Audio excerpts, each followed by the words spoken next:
A todas y todos, bienvenidas y bienvenidos al auditorio del MUCA, del Museo Universitario de Ciencias y Arte, aquí en la Facultad de Arquitectura de la UNAM.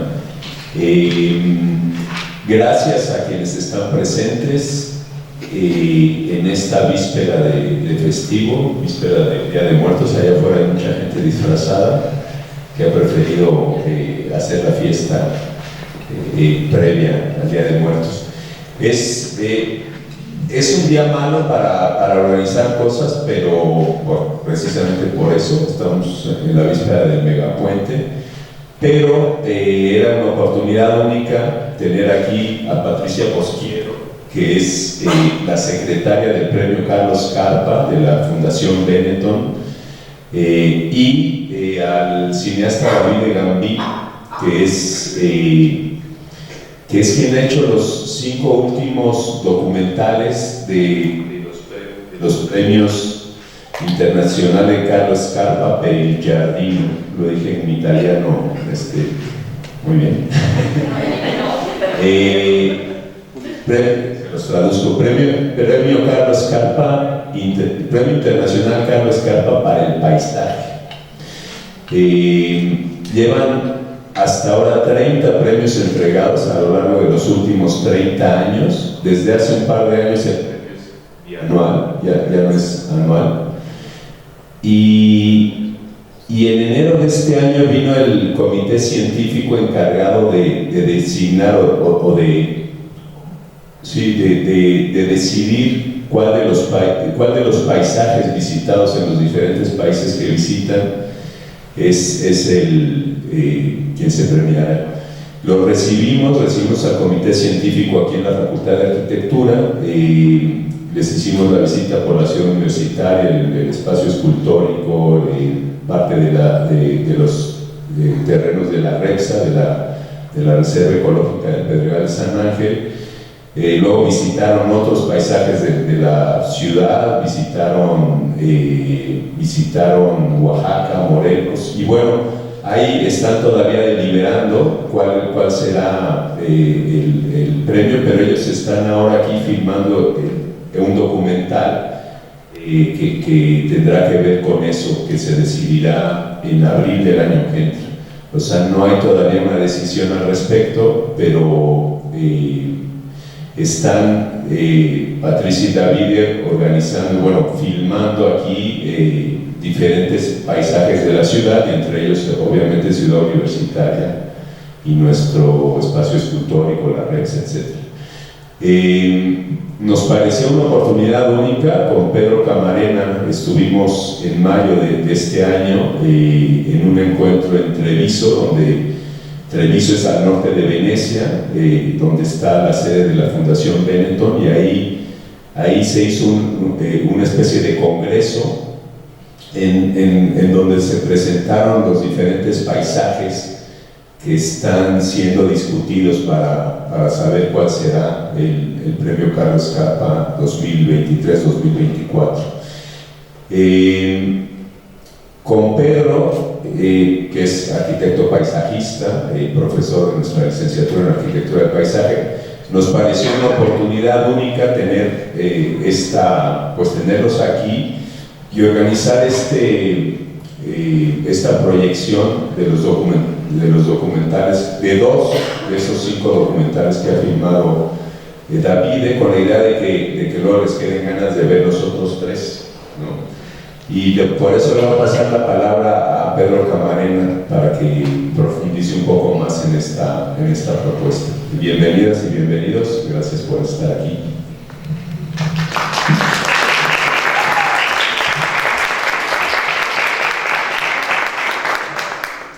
En realidad yo quisiera darle la palabra a Patrizia Bocchiero, pero ya que pidió que hable, rápidamente decir que la Fundación Benetton, para sorpresa mía, pues es una fundación increíblemente dedicada a estudiar el paisaje. ¿Por qué digo para sorpresa? Porque yo, de primera, Carlo Scarpa es un arquitecto, no es un paisajista, pero tuvo mucha influencia y mucho trabajo también en la parte del diseño del espacio exterior. y por cierto muy buena. Entonces, lo que me parece muy importante es que la Fundación haya decidido tomar primero decidir que México, ¿no? Hay que estudiar qué pasa en México, muy interesante. Después venir a ver los paisajes mexicanos, desde luego. Entonces, para mí ha sido un orgullo, un honor, un placer estar trabajando y ayudando, colaborando, ayudando un poco a la Fundación a realizar su trabajo. Y desde luego, mencionar que la Fundación tiene unos trabajos hermosísimos sobre todos los paisajes que he estudiado, que se reflejan en dos cosas. Un libro hermoso, ahí tenemos unas muestras de lo que es el libro, y los filmes, ¿no? Para lo cual está aquí también. Yo, sin más, le paso la palabra a Patrizia, que nos va a dar un poquito más de información al respecto. Gracias. Buenos días a todas y todos. Yo no hablo español, discúlpame. We will try to say something, not too much in English. And first of all, I would like to thank you very much to the director of the Architecture Faculty, Professor Juan Ignacio del Cueto, and to the Professor Pedro Camarena Berruecos. Thank you for giving us this important occasion to be here with our cineast Davide Gambio, to have the occasion to show you two of the documentary films that we realized about the places to whose we dedicated two editions of this project, that is the International Carlo Scarpa Prize for Gardens.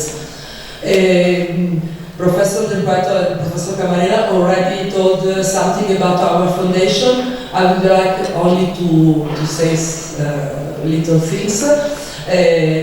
So we are in Treviso, we are a private foundation, and the principal fields of action that we have is landscape studies, about landscape, about culture of landscape. We do not realize projects, complete projects of landscape architecture, but we work in the field of landscape culture. Since 1985, the Carlo Scarpa Prize is one of the most important projects for us, and we work for people interested about landscape culture. But it's not the only one, of course. We have a public library open to public, specialized in landscape, also in botanic, in ecology, and the history of gardens, all the questions connected to landscape in some way. And another important project that I would like to mention to you is the International Study Days about Landscape that every year we organize in Treviso, but also online. It's possible to look to them. And our two projects, the International Study Days and the Carlo Scarpa International Prize, connected and opposite in some way, in the mean that the study days every year go inside to a big key word about landscape, about the general questions, and to go inside with every year about 15, 16 experts from everywhere that come in Treviso to speak. For example, the last edition was about the landscape and fires, connection of the question of fires connected to the landscape, for example. And in the opposite front, the Carlo Scarpa Prize go for every edition inside to a specific place that could be able to speak of important question of landscape from many points of view, in the sense that our work is strictly connected to a scientific committee from different universities as countries of Europe, but not only. And every edition we decided in which countries go to research a place particularly important for his history, his memories, his question of gestion, of management, and arts, invention, creativity. And these places could be gardens, could be parks, could be archaeological site, could be place connected to question of agriculture, of care of the land. This is the general field. And how can I say, as Pedro Camarena already told, every edition we realize collective books with many experts who write for the books to speak to the specialists, but not only to them, in general to people interested in landscape, and we think that everybody have to be interested in care of landscape. Since 2014, also a documentary film, and we realize some public conference and so on. One thing that is very important for us, that the places in the center of the campaign of research and communication of the Carlo Scarpa Paris are public space. I mean spaces that are open to people and not private gardens. I think that it's enough.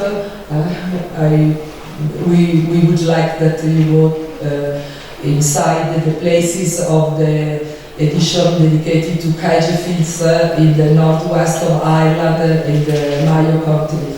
And in the last prize that we gave to the urban nature in Berlin, and particularly and specifically to the Natur Park Sudgelande, through the documentary film realized by the director Davide Gambio, and then we can have a talk with you and speak. So, thank you.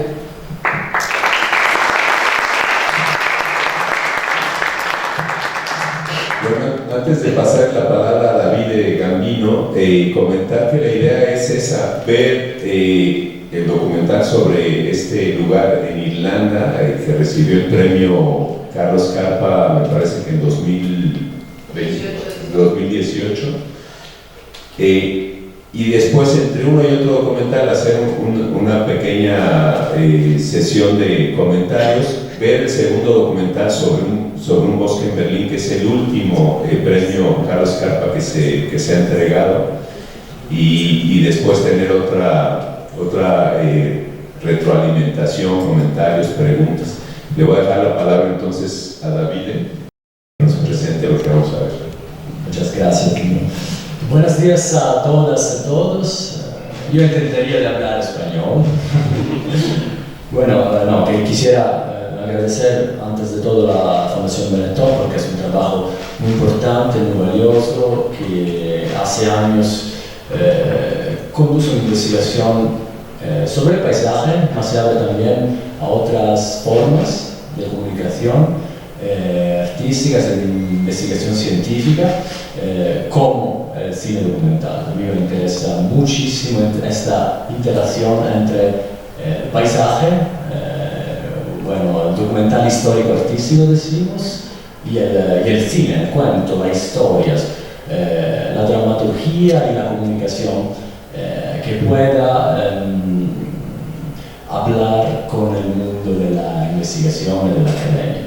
Y quisiera agradecer muchísimo por la hospitalidad valiosa y preciosa y el ayudo en estas actividades a la UNAM, a la Facultad de Arquitectura, al doctor Ignacio del Cueto y al profesor Pedro Camarena Berruecos también, porque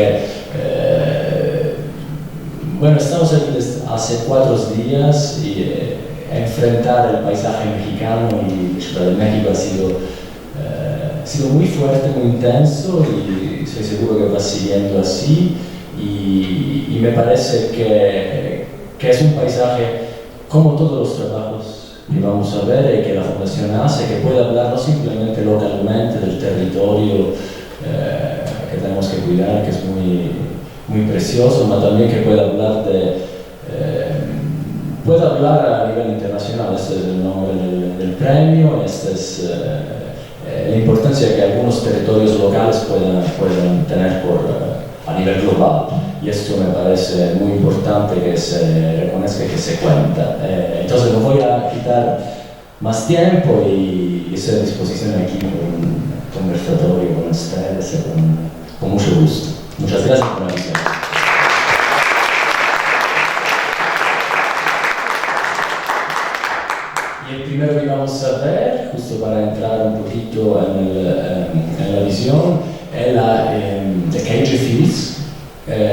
exactamente como les estaba diciendo, es un lugar preciso, es un territorio en el norte de Irlanda, donde a través de una actividad que reúne la arqueología de una manera muy creativa y muy particular, se va a sondar el tiempo y también cuestiones que tienen a ver con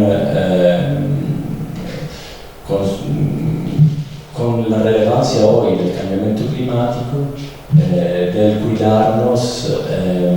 cuidar los paisajes que son sensibles, frágiles, y también dando voz, como me gustaría, porque los lugares no hablan, pero nos hablan muchísimo, porque a través de los guardianes de los paisajes podemos entrar en relación con los lugares, y en este caso, por Cage Fields, vais a ver una historia intergeneracional desde el nieto, el hijo hasta el abuelo, pero a través de una mirada científica muy particular. Y estamos en el mundo de la arqueología, estamos enfrente al océano Atlántico, en las falencias, y bueno, no voy a decir más, lo vamos a ver. Gracias.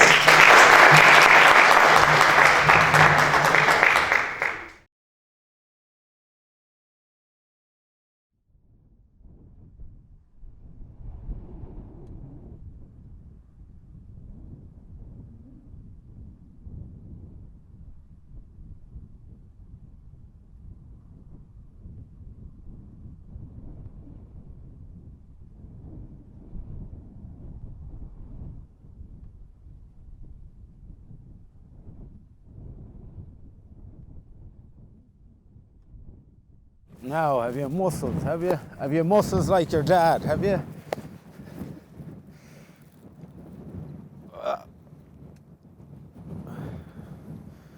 So, you tell me how the wall, find that wall, tell me how it's So, found. if I'd been coming along here and we'd been probing, Right. we'd push it down and Right? then I'd hit stone here. And so we'd The mineral soil. The mineral soil here. I'd hit the mineral soil here, and then we'd put a bamboo in Right. to mark the height of it. The And then, old ground level. yeah, and then we'd go, let's say here.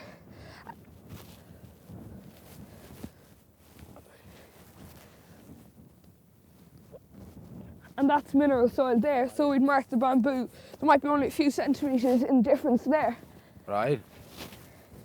And then we'd go over here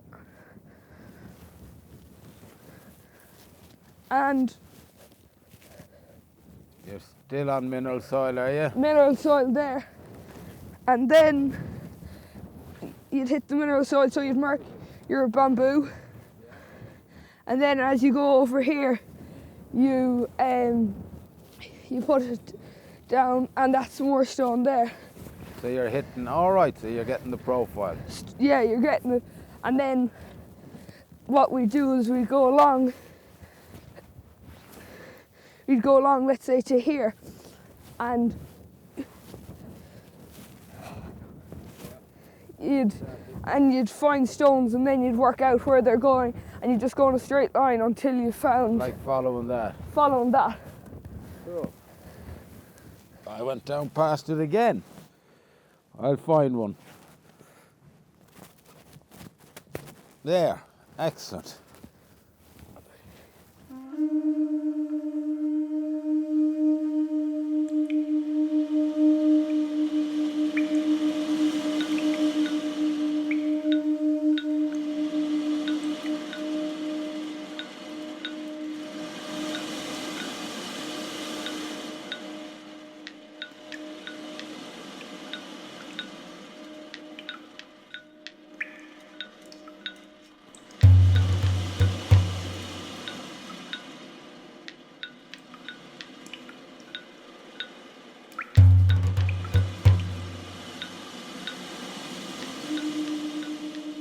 The discovery of Cage Fields is not one of those eureka moments. It is a very, very slow process of emerging over the years We knew there were walls under the bog, but we then go to Céide and we map this very extensive site across the two townlands of Behigle and Urla. But we knew that on the next mountain, on the Shrelaga Mount, the people were cutting turf over there as well, and that there were walls turning up there.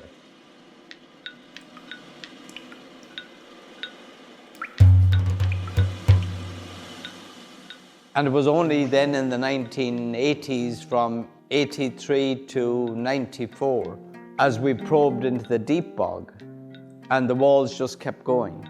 And then we probed down the far side of Céide Hill, and the walls, we picked up the walls again, and then moved over onto Shrelaga Hill. And when we moved over onto Shrelaga Ballynock Hill, in the blizzard, in the snow,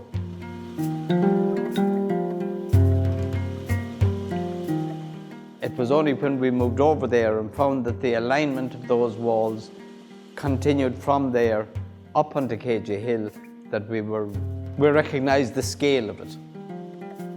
And then when other people like Greta, who studied further east again, from Ballycastle eastwards, and another student of mine at the time, Noel Dunn, who studied to the west of here, that we realized how much there was in North Mayo.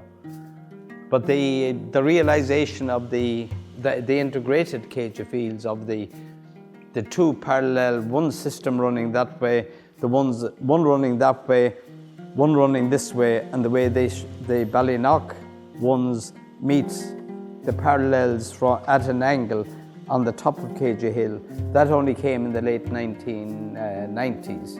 After many, many years. So it's not there's no eureka moment or opening the tomb or anything like that. It's a very, very long process. But I would say its roots here in Belderrig, with my father writing to the museum in 1934 saying there are walls under the bog. I'm not an archaeologist, but they have to be prehistoric because they're older than the bog itself.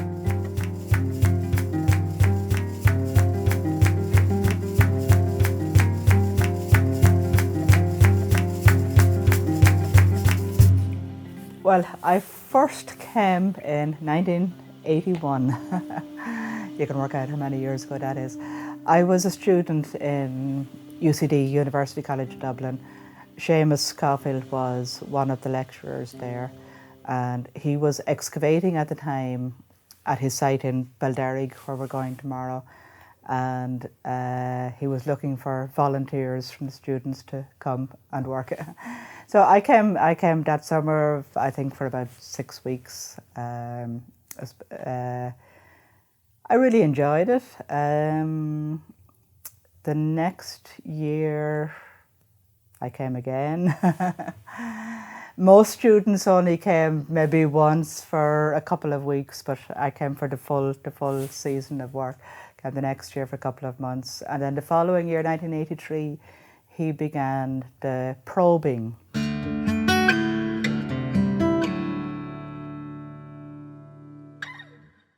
It's well more than 40 years since I came down to this area first to see Seamus Scofield, because I had heard about the Céide fields. They got into the newspapers, people were wondering about them. So I arrived down to Seamus, and I had never laid eyes on an archaeologist before. I didn't know what sort of people they were. It turned out, of course, that this wasn't just an archaeologist, this was the Caulfields I was coming to see. So Seamus showed me around and told me everything and filled me and spent time with me. And then gradually I got to realize that there was another layer behind Seamus, and that was the house he came from, the home he came from. His father is the easiest one to talk about because he emerged the most. His mother seemed to obviously rear her family, and so on, but she also kept the kettle on. The kettle was always boiling in Caulfields. You always got tea, and enabled her husband, Seamus's father, to do the kind of things that he was really good at. He was a most interested man. Now, he was a national school teacher, primary school teacher. Such an interested man. Everybody told him what they had observed on their most recent trip, what kind of research they were doing, where their interest was. So if I came to Caulfield's house, I could say, anybody down here recently, you know, anything to do with geology, anything to do with botany, and I'd get the information. And everybody knew that. So it was a kind of a centre of information. And that was because of the kind of man Pat Caulfield was, and the support he got from his wife, in my opinion.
We're looking at a whole series of long parallels running for 1 to 2 kilometres from the cliff into the deep bog.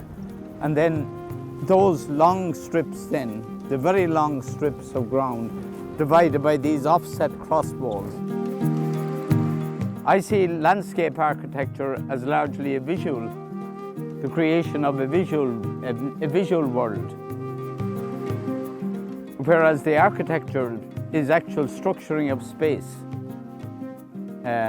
And we have all this rectilinear spaces created in a natural environment. We have all these human structured spaces of rectangular fields. The other element I see in it is that this is not land enclosure. Land enclosure is where you put a boundary around an area of land. Maybe a generation later someone adds another bit, someone adds another bit to it. An organic growth of fields that way.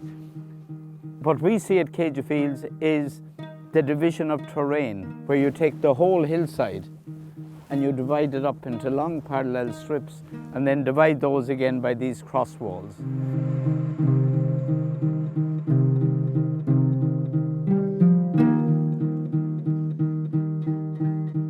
I had no car, I used to cycle everywhere. Cycled from Ballina out to Balderrick, and I remember cycling as you go around the corner now, just before Céide Fields, you just see this landscape, this bare bog covered hill and cliff and the sea. And my first impression was, well, I won't repeat the words, but where am I going? I couldn't see the road. I couldn't see where the road went. I thought, there's no roads there. Where am I going? I must be gone wrong. I actually stopped, took out the map I had and looked at the map. You know, am I right?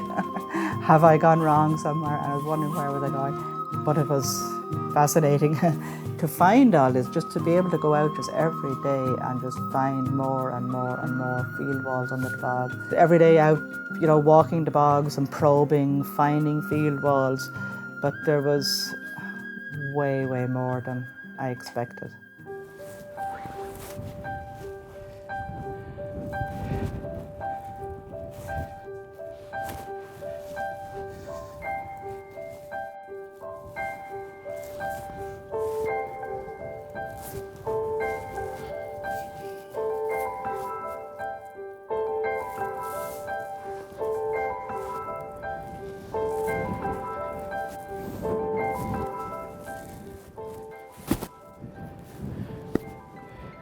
That sitting on a stone, someone lifted into place 5,500 years ago. And it's been buried for the last 5,000 years. And hopefully will never be seen. It will just remain covered by bog. Greta and 2 other students hold the record for new length, new discovery of walling in one day, 1 kilometre in one day. They had blisters in the evening, and they certainly worked at it. But to be able to add 1 kilometre to a wall like this in just one day's work with a very primitive technology, it doesn't come any more primitive than what we have. And interestingly, all the sophisticated modern methods, such as the ground penetrating radar or resistivity surveys or all of those, they've all been tried and they've all failed. And this very basic method is working actually. So he took me up onto his site. That was over in Balderrick at the time, the site in Balderrick. And he walked me through it, and he was explaining the situation that farmers are in and were in at the time. And he says that I let him talk on and explain all about soils to me and all the rest of it, and only then revealed to him that my background was in agriculture. Yeah. So he pretends to have his nose a bit out of joint about that. But so it's a joke, and so I remember it particularly well.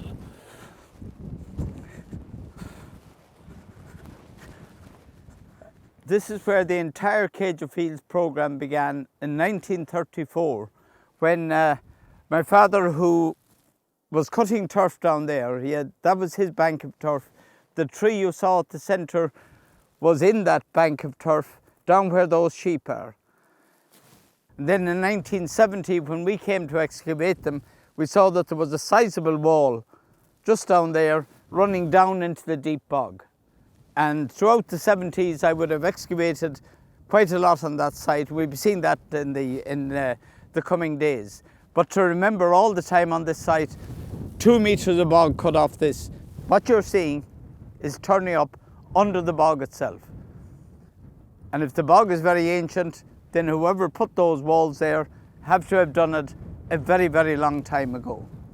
But the trees give us the answer. If we can date the trees, we know the bog has to be older, and what's underneath the bog has to be older than that again. Let's go and cut turf.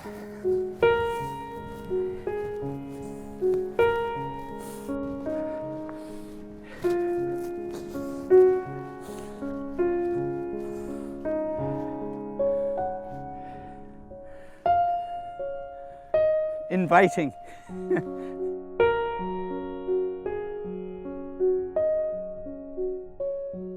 The local farmers, this is the fuel they have. It's cut every year from about March, April onwards. It dries over the summer.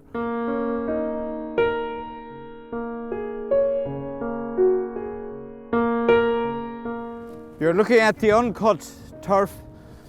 We take off the top sod, which is the growing part, and throw it down there, so that the top is continually thrown down. If you listen to that now, he's not undercutting it, he's tearing it off. And the spade is much more a lever. If you look at the spade, it's got an angle in it, in the middle of the spade. You see the two turf spades. The right-handed one has the wing on the left-hand side, so that when you're cutting, you cut that way, you throw it out. Or if you're like I am, left-handed, and you don't have to be a left-handed person to cut left-handed, you cut like this and throw it out, throw it away from the wing. But even in cutaway bog, you're not looking at the Neolithic land surface, because the top sod has been put down the whole time.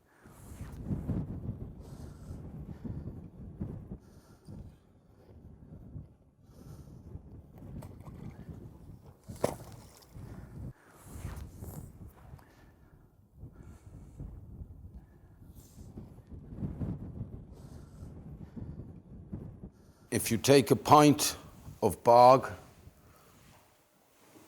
and a pint of milk, there's more liquid in the bog. A bog is roughly 90%, 91, 92% water. Milk is only 85%.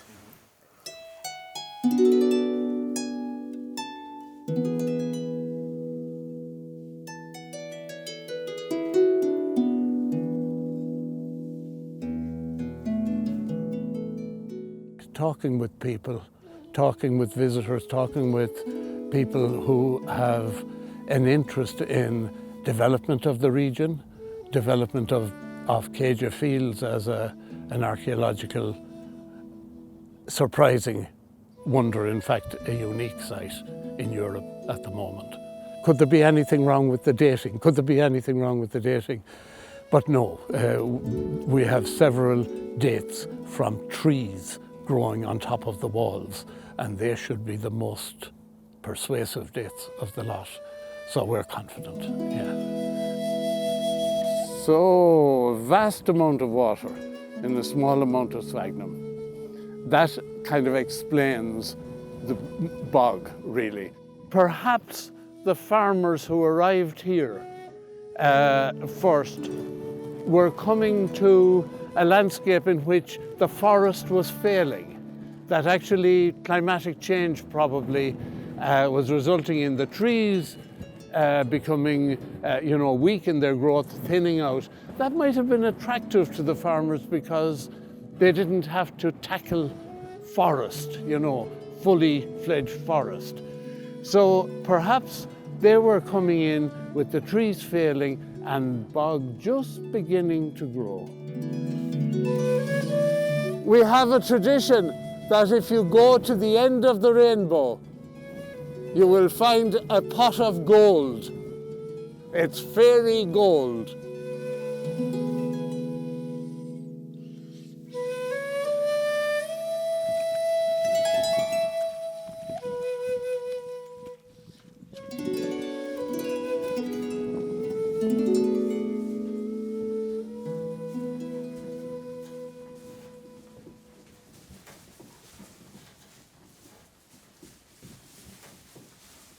The day before they got scanned, so they have twins.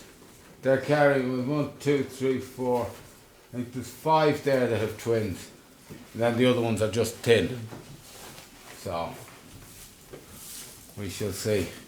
Although he's very good, I leave him in charge. He's very, very good. He has small hands, so he can, if there's problems with the lambs, he's able to put in his hand and pull them.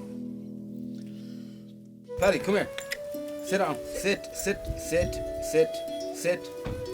Good boy. Sit down. Sit down. Sit down. Sit down.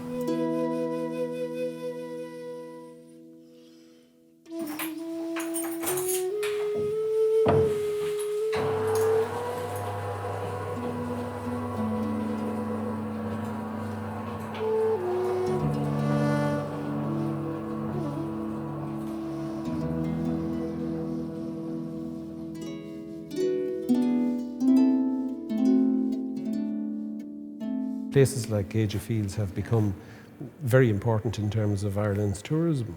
And I think the important thing is not to forget, though, that we have to conserve and protect the site, but at the same time open it out to people and invite people to come and educate them about our history.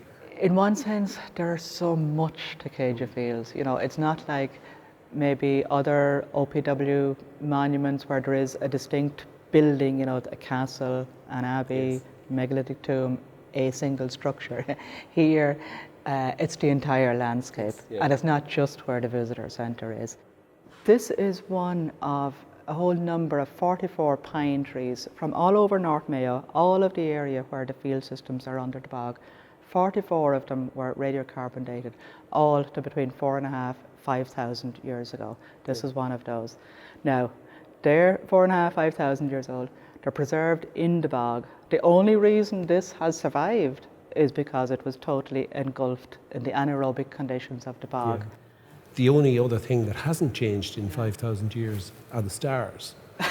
And we can look up and learn as well. Yeah. So hopefully we'll be able to do some things with astronomy. That's very true. And of course there is the Mayo Dark Skies now. The official designation is Dark Skies. And here is an ideal spot because I've often been here at night myself, and up on top there with the 360-degree view of the entire sky. It is absolutely amazing. That you see, it's not just an individual monument, an individual tomb, it's the entire landscape, and it's land management of this, you know, on a huge scale. When you look at the map of the fields, you realise that they had to have been, you know, planned out, measured out. You know, it's not just something that has accumulated gradually. And they extend over the entire area, hillsides, hilltops, valleys, even under the deepest bog. When you look at that next hill over there, that flat top on the hill, there's one place there where the bog is over 4 meters deep and the walls continue under that. Will I wait for Martin or? Oh, there's no need, no, we can, he knows.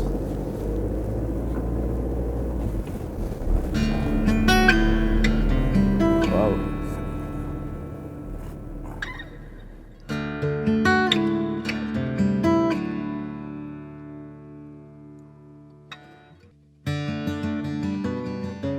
We are going to the east side of the main Céide Fields integrated system to give some idea of the scale of the fields, because what we walked around yesterday and the usual tourist experience at Céide Fields Centre is just to walk around one of the fields.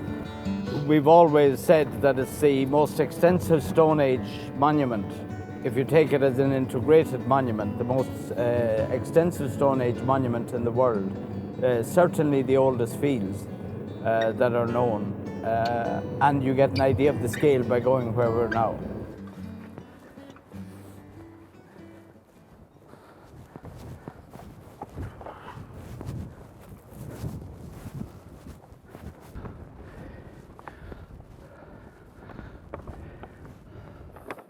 We're in this set of parallels, and these ones are parallel this way. But they then continue as parallel even when they go on to a hill which is on a different axis.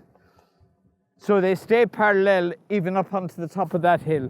And that means they go up the far side of the valley up to that one there. And then the Céide Fields ones are on this axis. Why we have to use the 4-meter probes. So we'll use those. I think this is the deepest area in here, isn't it, Greta? Yeah, that dip in there. So we'll use the probes there. I'll take one end. Greta, take them up there. Okay, we'll probe in here just to show the depth of the bog.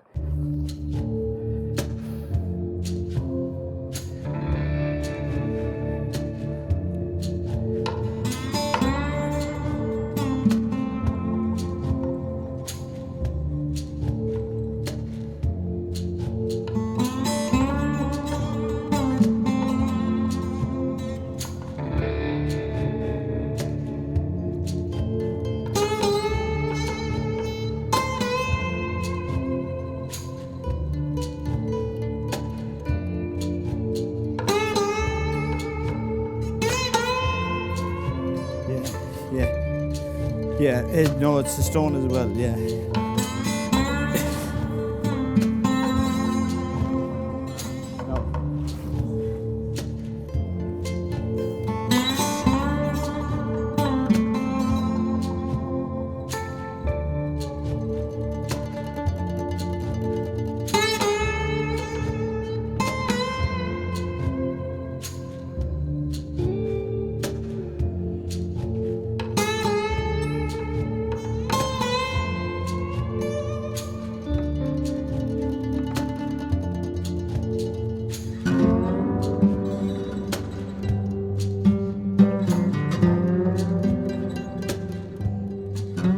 You know, nobody knew at the beginning just how extensive this was going to turn out to be. We just thought, well, it's a bit here, you know, it's Belderrig and a little bit at Céide Fields, and you know, eventually it was just extraordinary the way it has just expanded and expanded and expanded.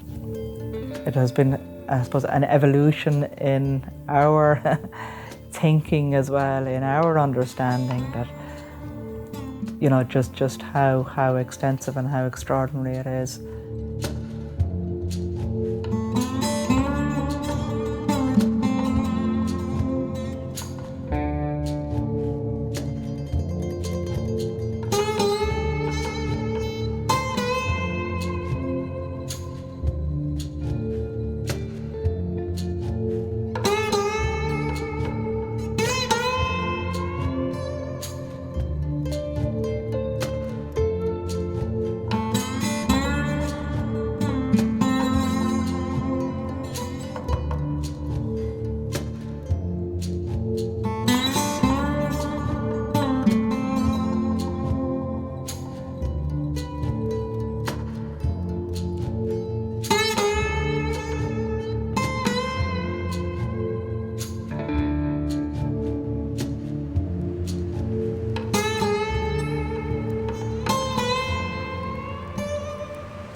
you have many fields formed on top of bog. So it's actually bog.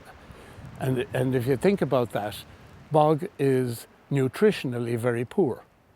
So you don't expect tremendous crop production there. And in addition, you have low temperatures. We are, you know, in the north west corner of Ireland, and Ireland is fairly far north anyway. So it never gets very warm here, let's say, yeah? So you don't expect wonderful production conditions, agricultural production conditions, yields and that sort of thing here. In addition, there is all this rainfall, which of course will always remove further nutrients that you might apply to the soil surface for crops.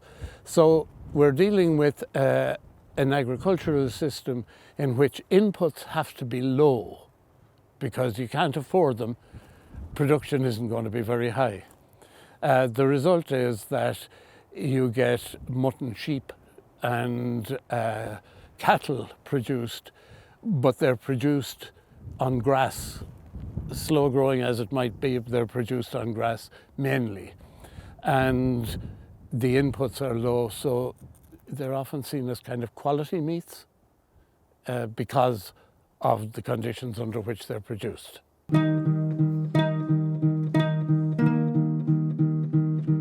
People are still living here. People are still improving fields, draining areas, utilising the bog and the heath in the upland areas for grazing, and there's still turf cutting. And I suppose in the past 40 to 50 years, because these lands were seen as marginal lands on the edge of Europe and weren't seen as very productive lands, and it's been hard for people to live here. But when you get down on your knees and start looking at what's there, then you can see all the different Calluna species, which are the heather species. You can see the different ericas, you know, again, heathers. Then you have the other species like the Eriophorum and the Molinia grass. And the grasses and the sedges, all these grasses and sedges are the building block. They're what has created the bog and creating that carbon that can become peat and which is being burned. So yeah, it is fascinating. And then you have all the little plants, the insect species, and the children love to hear them. All the invertebrate species that need them. And you have those really fascinating plants as well, those insectivorous plants.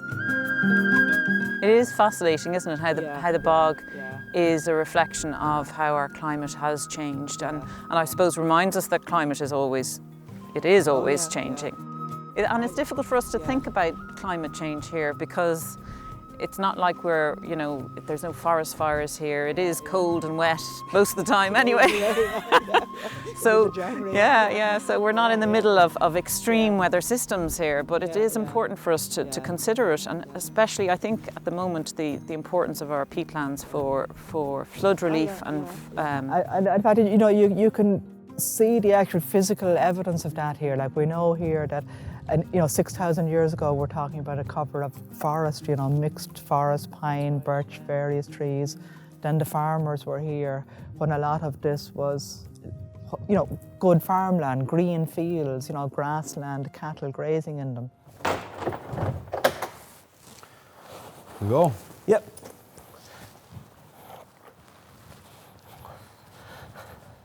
So we just walk up here, about 200 metres. We got our scans yesterday. Oh, good.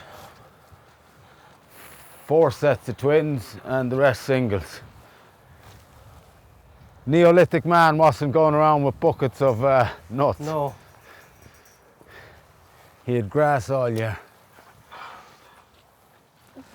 Where are you going to feed him? Up in the heather there? Go in here now into the side. Just go up a little bit. Just wait till they come. There's a few there didn't see us yet. Suck, suck, suck, suck, suck, suck, suck, suck. So yeah, I like it, I like farming here. It's nice to be, where your ancestors grew up. Yeah. And I often wonder, 5,000 years ago, would there be people then related to me today? Yes, farming the same area. Farming the same land, in the same place, maybe different type of animals. But I often wonder that, That's the one problem, again, if if bones had survived, Yeah. you could do a DNA Yeah. and see, but Maybe some technology in the future might answer that question. maybe it'd be lovely to think that. And you can see here, see the banks of turf. See where it was old banks. This is how they found the Cage of Fields, where I think your granddad, Yeah. when the boys would be cutting the turf here. See here now. This is an old turf bank. Yeah. And up there. And did they cut turf all here? Yeah, well, you can see where we're standing, probably Yeah. not, but in that section, yes. Yeah. And you can see up farther where you see the squares cut out, the little lines. And was that for your house? I don't know, that's maybe 100 years ago. It was class view. I never realised you had such a view of That's a Dumbrista. great view, yeah. It's lovely.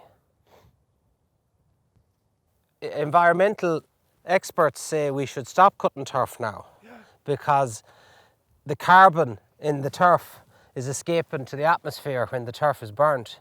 Yeah. And they're telling farmers not to cut turf any longer. Whereas, 50 years ago, 100 years ago, 1,000 years ago, maybe that turf was that was what kept you alive through the winter. Yeah.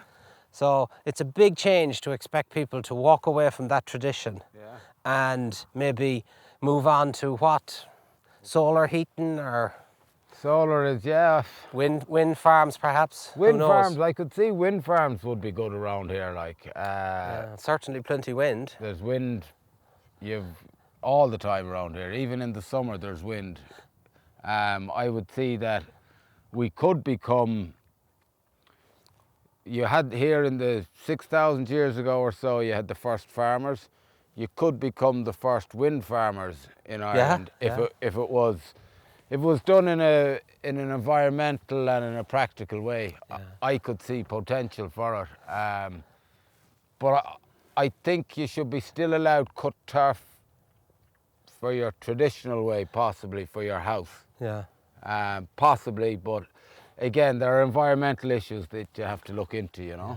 So we're just, trying to preserve what we have, not to damage it, and to leave it in as good a condition now as when we got it, or maybe better. I like bringing the children back and getting them involved as well, because to show them where their ancestors came from, and it's good for them too to understand how farming works, and to teach them the skills. Yeah, and tradition, pass it on, like. Yeah.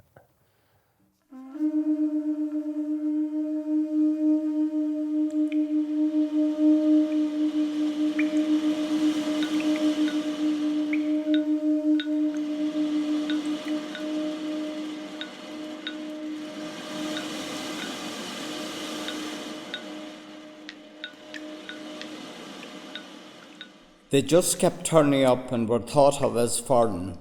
One-eyed and benign they lie about his house, quern stones out of a bog. To lift the lid of the peat and find this pupil dreaming of Neolithic wheat. When he stripped off blanket bog, the soft piled centuries fell open like a glib. There were the first plough marks, the Stone Age fields, the tomb, corbelled, turfed and chambered, floored with dry turf coombe. A landscape fossilised, its stone wall patternings repeated before our eyes in the stone walls of Mayo. Before I turned to go, he spoke about persistence, a congruence of lives, how stripped and cleared of stones, his home a crude growth rings of iron, flint and bronze.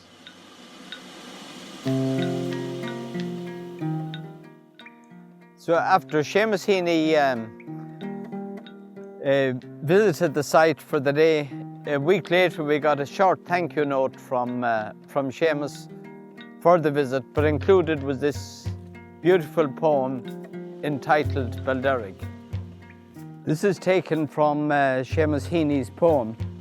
What it captures is that idea that in Belderrig there are more layers to one's land that we have here, that we have the Neolithic, in fact we have the Mesolithic on the seashore, and we then have the Neolithic, then we have the layers like rings on the tree.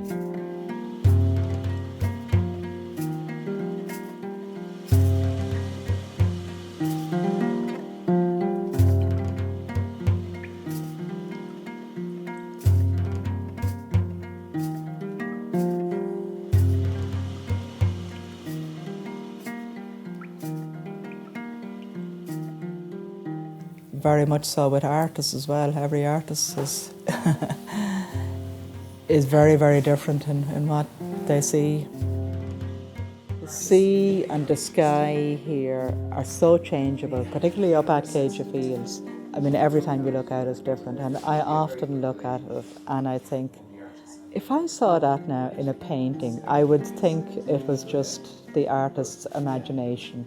You know, it couldn't be real, but it is real. And sometimes I think, you know, I wish I could capture it myself in a painting or even in a photograph. But yeah, you look at it and it's colours and shapes. 5 minutes later, that's gone. How did they capture it so quickly? I would have to actually say, honestly, that my particular spot, if you like, is the Ratlacan Court Tomb, because just to the east of Ballycastle now, because that's where I did my original survey, discovered a lot of material, you know, spent a lot of time there on my own. I suddenly got this feeling, sounds a bit strange, but I was just there down in this chamber, you know, looking at these stones. I had this kind of feeling, a bit hard to explain, I had this feeling that I was there building this tomb and picking out different stones. People call it Martin Downs, names it Greta's grave. So maybe when the time comes, some of my ashes will have to be spread there. Confuse future archaeologists.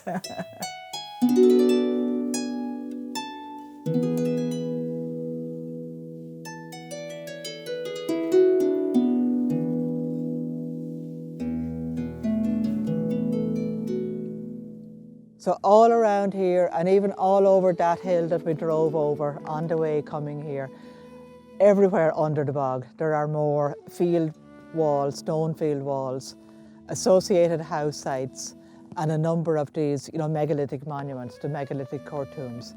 There's a flat stone underneath that was used for a fire. It's called a hearthstone, where a fire was placed on top of the stone.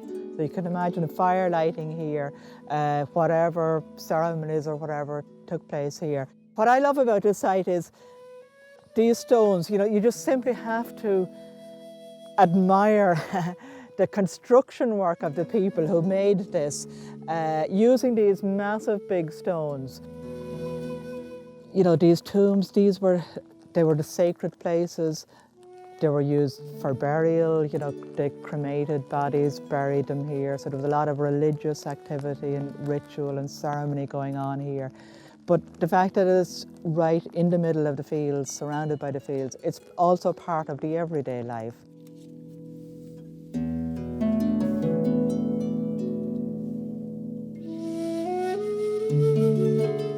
People remember. Often, you know, people come back and say, oh, they were here maybe 20 years ago, and they've forgotten the details of the age or whatever. But sometimes they'll remember that story and they say, oh yeah, that's where the teacher found, you know, saw the stones on the bog and the son, you know, followed it up. That story, that, you know, people often will remember that story. Do you know where that tree came from?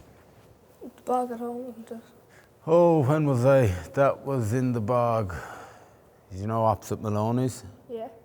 There, I used to, when I was your age, 12, 13, we were taking turf out of there, but that tree was still in it, and I used to, that was lying in the bog, so that's why that's all preserved, but I used to run up and down that. It was lying, so. Hard to imagine. Yeah, you'd be running on it. And do you see the cut marks? See the cut mark there, and you see the one up there? Yeah. My grandfather, your great-grandfather, used to try to cut it with an axe because it was holding back all the water. Like we did last year with that small stump that was in the bog. Yes, trying to clear the water. Yeah. But he tried to do that because it was holding everything back. Yeah. And thankfully he didn't, because now it's still here. But that would have been, yes, my grandfather, Patrick, your great-grandfather. But yeah, that was brought here then. And yeah, that's when I was bringing home turf at your age by myself, so you'll be able to bring home the turf next year by yourself. I won't have to do anything. I don't know. Huh? I don't know about that. Ah, you will. You gonna bring me out, are you? Well, yeah. Sound? You're giving me a tour, are you? Yeah. Yeah, you're meant to. We're up. I will go outside.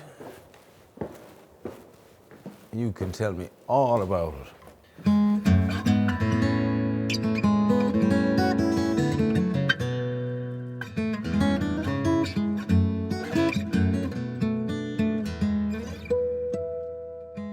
So I talked of Mossbawn, a bogland name. But Moss, he crossed my old home's music with older strains of Norse. I told how its foundation was mutable as sound, and how I could derive a forked root from that ground, make Bawn an English fort, a planter's walled-in mound. Or else find sanctuary and think of it as Irish, persistent if outworn. But the Norse ring on your tree. I passed through the eye of the quern, grist to an ancient mill, and in my mind's eye saw a world tree of balanced stones, querns piled like vertebrae, the marrow crushed to grounds.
...135 Jahre zurück. Und wir sehen dann tatsächlich hier eine absolute Techniklandschaft. Kein Baum, kein Strauch, keine Pflanze, nur Schienen.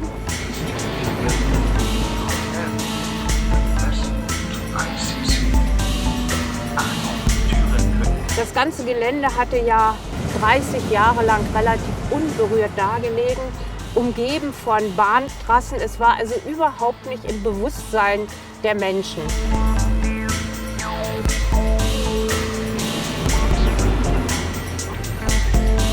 Ich bin über die Brücke drüber gelaufen, die führte über Bahngleise. Ich war dann wirklich sehr überrascht, was ich dort vorgefunden habe, weil ich nicht wusste, dass es dort diesen Park gibt. Die ersten Erfahrungen hier im Gelände waren sehr ungewöhnlich für mitten in einer so großen Stadt, auch wenn man in anderen Parkanlagen unterwegs ist, dass so viel Natur hier möglich ist. Es war schon immer ein Traum aller Landschaftsplaner, die sich für solche Dinge interessierten. Die Deutsche Bundesbahn nach dem Mauerfall wollte den Hauptbahnhof an unserem alten Atelier bauen.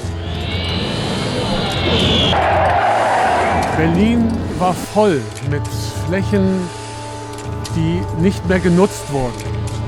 Da war eben dieses Gelände ein Paradies. Es war so romantisch, so schön und ein schöner Tag. Und da wurde uns dann von der Bauverwaltung erzählt, ja, in 14 Tagen wird hier alles gerodet. Hier bauen wir einen großen, modernen Rangier- und Güterbahnhof hin.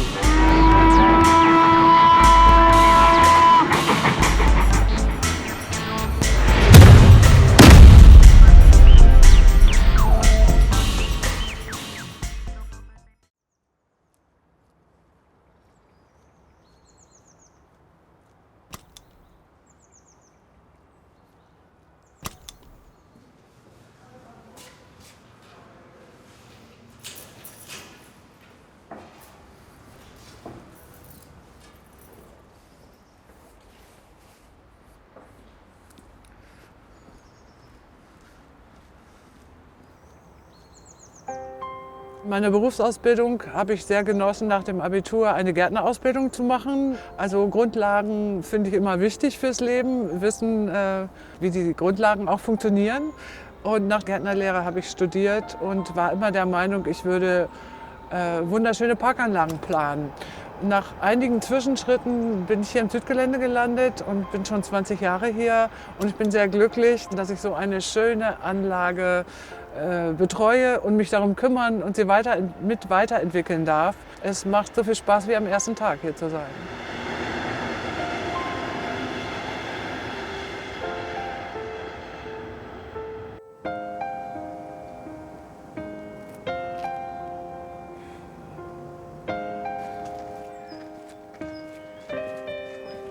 Ich kannte dieses Gebiet schon länger und war immer neugierig. Ich habe mich nie reingetraut, bin immer vorbeigefahren mit dem Wasserturm und so. Das war so aufregend für mich.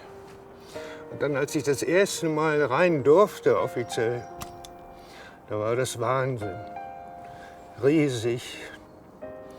So. Und seitdem war nur verliebt hier in das Gelände. Ne?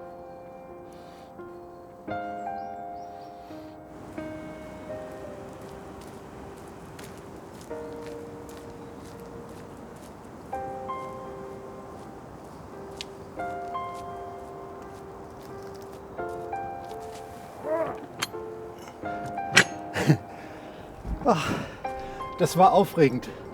Als ich als junger Student zum ersten Mal das Sudgelande betrat, das war ein Abenteuer. Denn das war verboten. Die Fläche stand unter Kontrolle der DDR-Reichsbahn. Jeden Moment konnte die Bahnpolizei kommen. Aber ich wusste, hier ist was, das musste unbedingt sehen.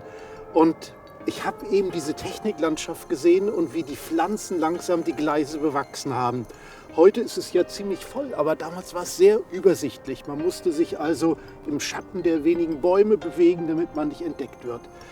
Und diese Vielfalt der Blüten, der Formen, die Insekten, das hat mich so fasziniert und wahrscheinlich auch unterstützt Stadtökologe werden zu wollen. Das war Ende der 70er Jahre, dass ich dann gut 20 Jahre später die Chance hatte, hier einen Naturpark mitzugestalten.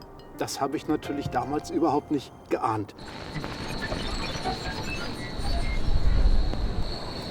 Berlin. Tag aus, Tag ein durchflutet die 4-Millionen-Stadt ein Strom von Fußgängern und Fahrzeugen aller Art. Die Reichsbahn ist mit ihrem Schnellbahnnetz an diesem Verkehr hervorragend beteiligt. Seit mehr als 50 Jahren bildet die Stadtbahn innerhalb des Ringbahngürtels eine Ost-West-Achse. Der Bau einer ergänzenden Nord-Süd-S-Bahn, auch als Verbindung zwischen 4 Fernbahnhöfen seit langem geplant, konnte erst 1934 begonnen werden.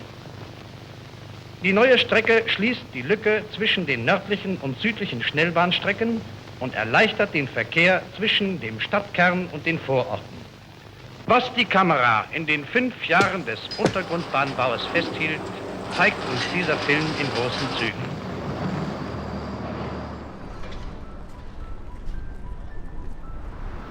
Das Brandenburger Tor war eigentlich mal die Grenze von Berlin und davor war nicht mehr Berlin. Also jetzt ist es mittendrin. Man sieht, wie enorm die Stadt doch gewachsen ist.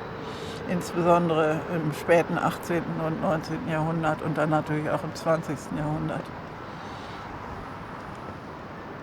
Berlin war in der industriellen Revolution sehr im Wachstum begriffen und es gab auch dann sehr viel Eisenbahnstrecken, die aber alle mit Kopfbahnhöfen dann in die umliegende Landschaft ausstrahlen.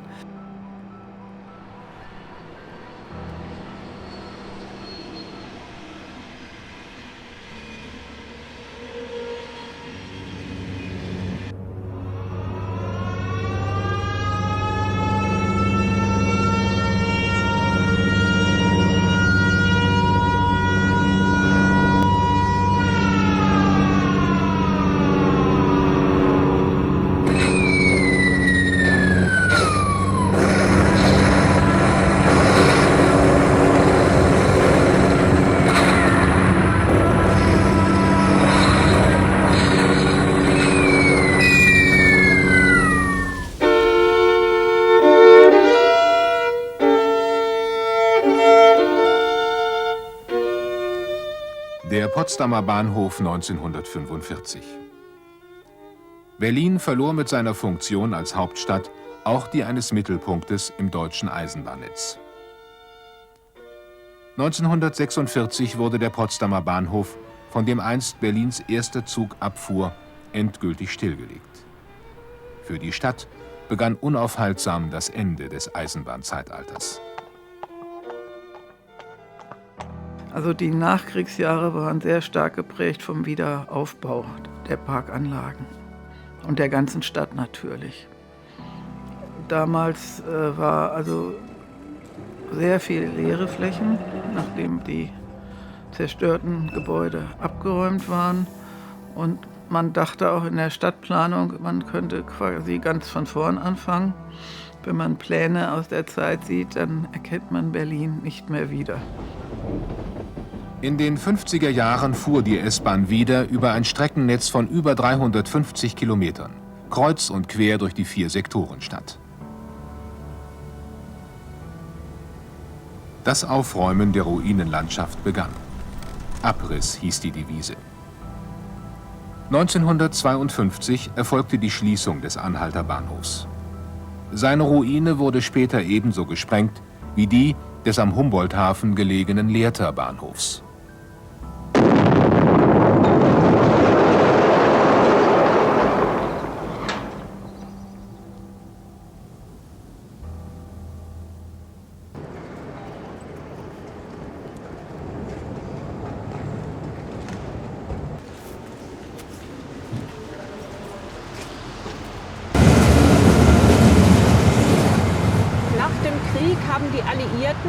Die Bahn beschlagnahmt, alle Bahnanlagen beschlagnahmt und haben dann gesagt, Bahnanlagen, die müssen ja funktionieren, um die Versorgung der Stadt in Betrieb zu halten, dürfen nicht deportiert werden von einem Sektor in den anderen.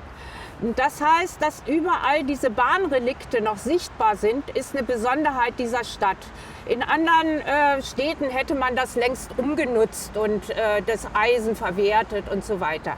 Also das war das eine. Und dann haben die Alliierten gesagt, die die Geländehoheit ja hatten, die Reichsbahn muss in einer Hand funktionieren und deshalb hat die DDR-Reichsbahn oder damals die damals im sowjetischen Sektor saß, die Betriebsrechte und Pflichten für alle Bahnflächen gehabt. Die Geschichte des Südgeländes ist ganz eng verbunden mit der Stadtgeschichte Berlins. Das Südgelände war einmal ein Rangierbahnhof, der Ende des 19. Jahrhunderts gebaut wurde. Dann wurde dieser Bahnhof im Zweiten Weltkrieg teilweise zerstört. Dann gab es einen weiteren geopolitischen Prozess, die Teilung Berlins.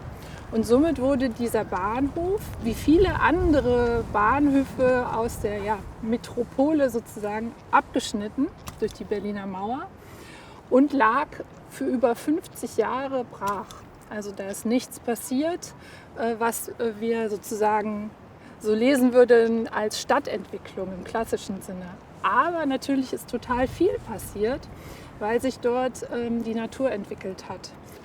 Hier sehen wir noch eine rekonstruierte Drehscheibe, die war auch überwachsen.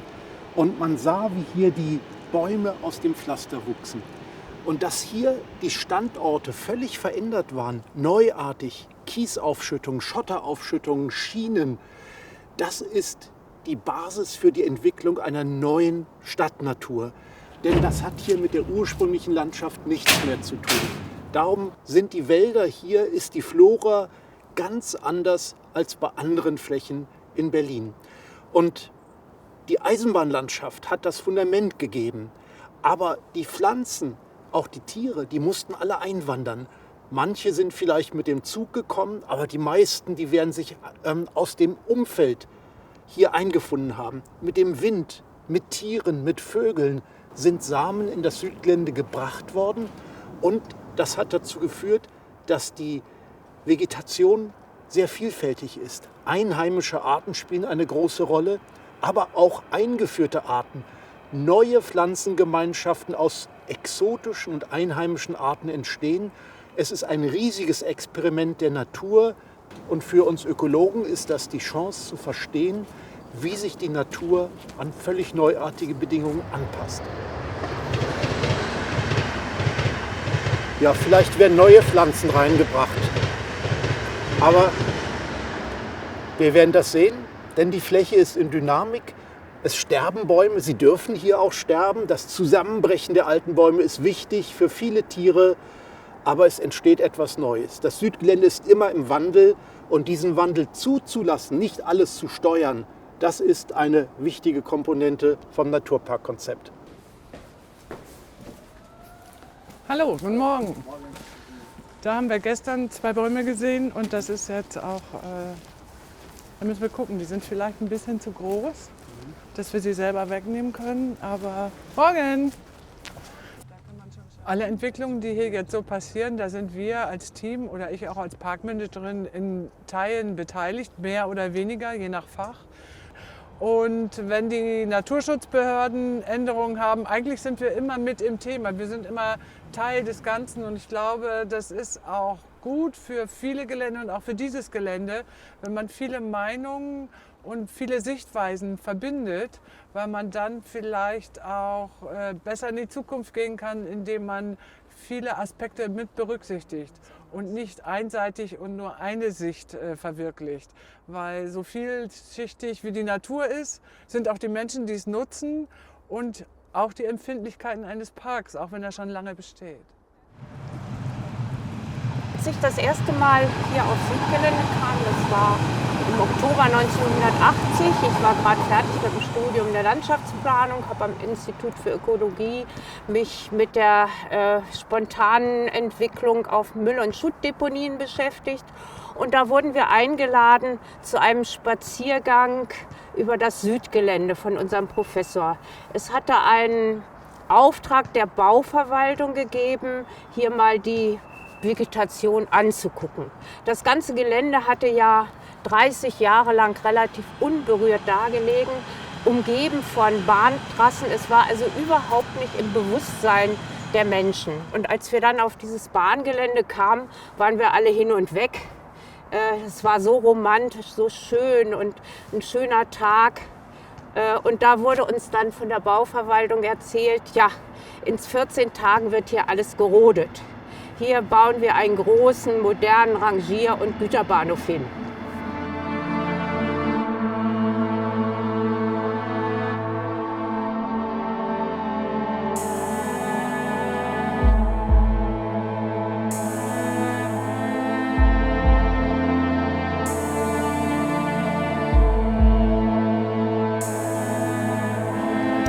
Am nächsten Tag waren meine Kollegin und Freundin, wir waren etwas unkonzentriert bei der Arbeit und haben gedacht, das kann doch nicht sein, dass so ein schönes Gelände, sowas hatten wir eigentlich in dieser Form überhaupt noch nicht gesehen in Berlin, obwohl wir jede Menge Brachflächen in Berlin hatten, weil es auch so ungestört war, kein Müll dort lag, also ein echtes Paradies. Also haben wir ein bisschen recherchiert, uns Anwohner gesucht und sind zu dem Schluss gekommen, nein, also diese Rodung, da sollte man doch noch mal gegen vorgehen, denn es gab auch damals gerade das neue Naturschutzgesetz, was mehrere Instrumente hatte, und so haben wir uns einen Anwalt gesucht, der Bauverwaltung geschrieben hat, keine Rodung, bevor es ein ordentliches Planverfahren gibt.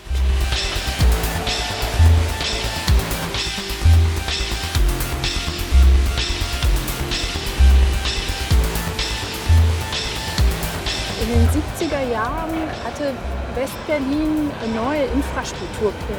Also die Stadt wollte Autobahnen bauen, neue Rangierbahnhöfe, große Infrastrukturprojekte. Und wir müssen uns vorstellen, wir sind in einer sogenannten Inselstadt.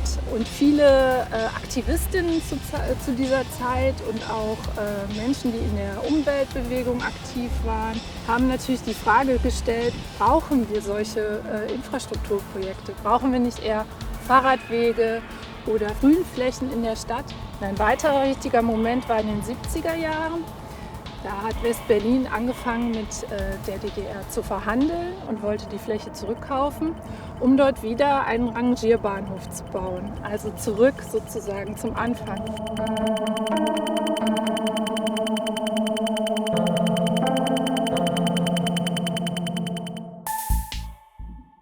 Haben wir uns dann als Bürgerinitiative formiert und Unterstützung gesucht.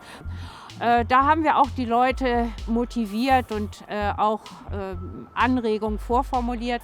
Aber eins haben wir dann auch gemacht. Wir haben bei der zweiten Auslegung des Planfeststellungsverfahrens gesagt, wir gehen jetzt mal als Pflanzen und Tiere, als Bewohner des Geländes und machen auch Protest.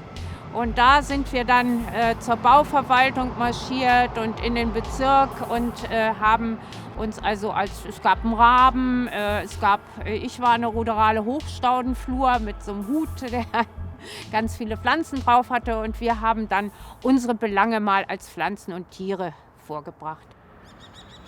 Hier gibt es viele Tiere und Pflanzen, hohe Biodiversität. Und Menschen haben sich engagiert, die dafür gekämpft haben, die Fläche muss bleiben, sie soll nicht zerstört werden.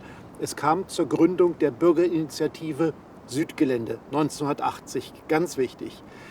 Dann hat am Institut für Ökologie eine große Arbeitsgruppe einen Entwurf des Landschaftsprogramms für Berlin gemacht. Ein Kartenwerk, ganze Stadt. Und dort war schon das Sudgelande als Teil eines Grünflächenkonzeptes Biotopverbund vorgesehen. Das war in den Plänen. Und mit der deutschen Einheit 1989 gab es dann eine Window of Opportunity, eine einmalige Chance. Im Innern Berlins wurde sehr viel gebaut und gleichzeitig suchte man nach Ausgleichsflächen, wo man die ökologischen Eingriffe, die durch den Bahnverkehr entstanden sind, kompensieren kann.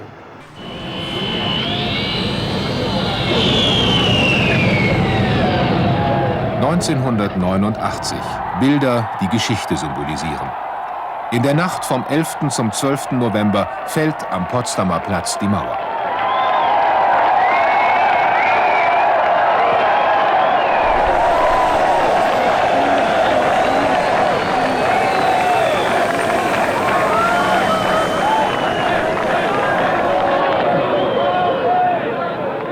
28 Jahre lang lag der einst verkehrsreichste Platz Europas eingemauert im Niemandsland, unzugänglich von beiden Seiten.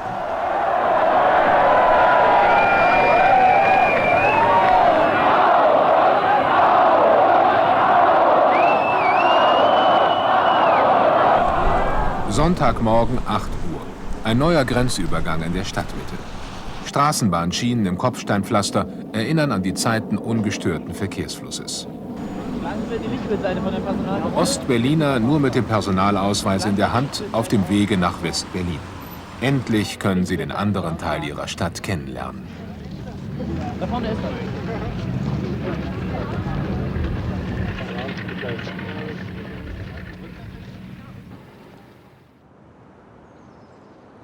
Wir hatten ganz plötzlich ja die große Chance, Gelände zu bekommen, darüber zu verfügen, was vorher in sowjetischer Verwaltung war.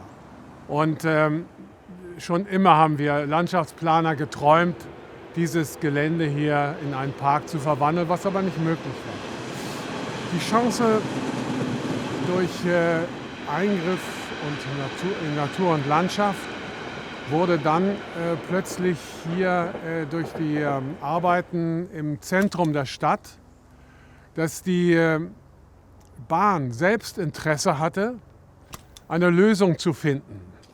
Denn für die neue Bahnplanung in den 90er Jahren brauchte man auch Flächen, die eben nicht der Bahn gehörten. Und für diese Flächen wurde dann als Kompensation das Südgelände angeboten, dass man also die hier vorhandene Natur erhält, weil woanders Natur zerstört ist.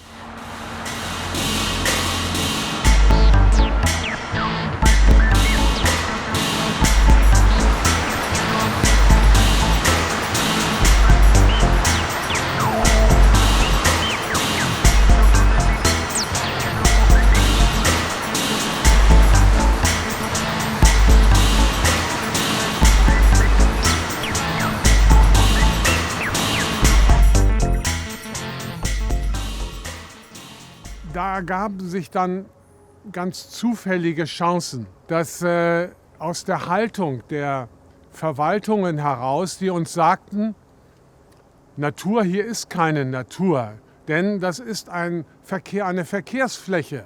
Der Flächennutzungsplan sagt, dies ist Verkehrsfläche. Und was Verkehrsfläche ist, hat keine Natur. Weil im rechtlichen Sinn, und da gibt es ein Urteil des Bundesverwaltungsgerichtes, ist die Natur, die auf Bahnflächen gewachsen ist, keine Natur. Die muss nicht eingehen in die Bilanz, weil sie ist widerrechtlich sozusagen auf planfestgestelltem Gelände gewachsen, kann also auch im Zuge dieses Planungsrechts wieder abgeholzt werden. Und deshalb haben wir damals dann überlegt, dass es ja sinnvoll sein könnte, hier dieser Natur den Status Natur zu geben und gar nicht eine neue Natur irgendwo anzulegen.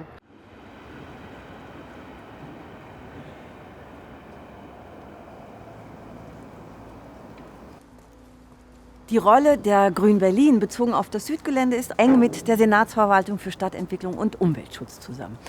Die Ausgleichs- und Ersatzmaßnahmen verstehen zu können, muss man wissen, dass das wirklich im Bundesnaturschutzgesetz verankert ist. Und es besagt sozusagen eine Eingriffsregelung, dass Eingriffe in Natur und Umwelt zu unterlassen sind oder möglichst natürlich zu unterlassen sind.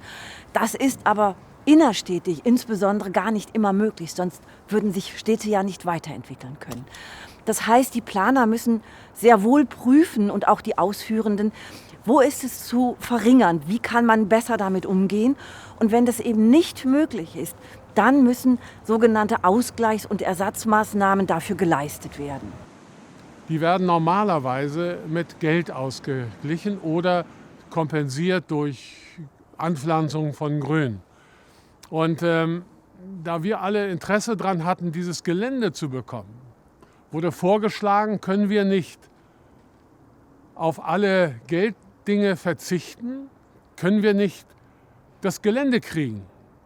Wir übernehmen es in unseren Besitz und ihr verzichtet darauf und ihr braucht auch kein Geld mehr zu bezahlen. Und das hat große Erleichterung bei den Kollegen der Bahn hervorgerufen, die viel Geld damit gespart haben. Erstmals in der Berliner Geschichte die Senatsverwaltung in dem Fall keine monetären Mittel bekommen, sondern man überlegte und schlug das der Deutschen Bahn vor, einen kompletten Flächentausch zu machen. Das heißt, als Ausgleichs- und Ersatzmaßnahme wurde von der Deutschen Bahn das Gelände des Südgeländes in die Obhut der Senatsverwaltung für Stadtentwicklung und Umweltschutz übergeben. Das war auch für Berlin Neuland. Naja, das Südgelände war in den Plänen und die Kollegen im Senat haben es rausgeholt und gesagt, hier, die Fläche gehört der Bahn, aber wir haben sie. Wir haben vor, hier etwas zu entwickeln. Und 1994 bekamen wir den Auftrag, ein Konzept für den Naturpark Südgelände zu entwickeln, Detaillierung zu machen. Und dann gab es diese Raumtypologie, die Erschließungsplanung und so weiter. Ganz wichtig, dann kamen auch später Künstler mit ins Boot. Die Gruppe Odius, sie hatte Ideen, hier etwa diesen Steg nicht als Holzsteg zu machen, sondern als Metallsteg. Und das ist ein ganz prägendes Merkmal, wie auch viele Kunstobjekte hier im Park. Kunst ist der nächste Nachbar der Wildnis. Das steht am Eingang des Parkes. Es meint, dass hier dieser Kontrast so wichtig ist. Der Kontrast zwischen Kunst und Natur. Jeder, der diese Fläche begeht zum ersten Mal, ist fasziniert. Aber manche denken vielleicht, naja, es ist doch unordentlich, Wildnis, das kenne ich nicht. Aber wenn ich die Kunst sehe, dann weiß ich gleich, die war teuer.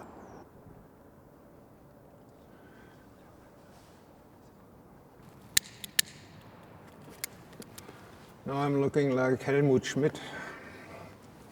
He was always smoking at TV. Nobody was allowed. He? Good. Die Anziehungskraft dieses Ortes ist so enorm, dass man der Arbeit eigentlich gar nicht entkommen kann. Man findet immer wieder neue Ideen, entwickelt was Neues, baut Skulpturen für sich, baut Geschichten für den Park, entwickelt ihn weiter. An so einem Ort zu arbeiten und nicht so in so einem kleinen, abgeschlossenen Studio, wo man keine Verbindung zur Außenwelt hat, zur Natur. Hier fährt die Eisenbahn dran vorbei, da hinten die S-Bahn. Hier kommen die Besucher, früher konnten die hier in die Halle und zugucken. Und das ist einfach grandios.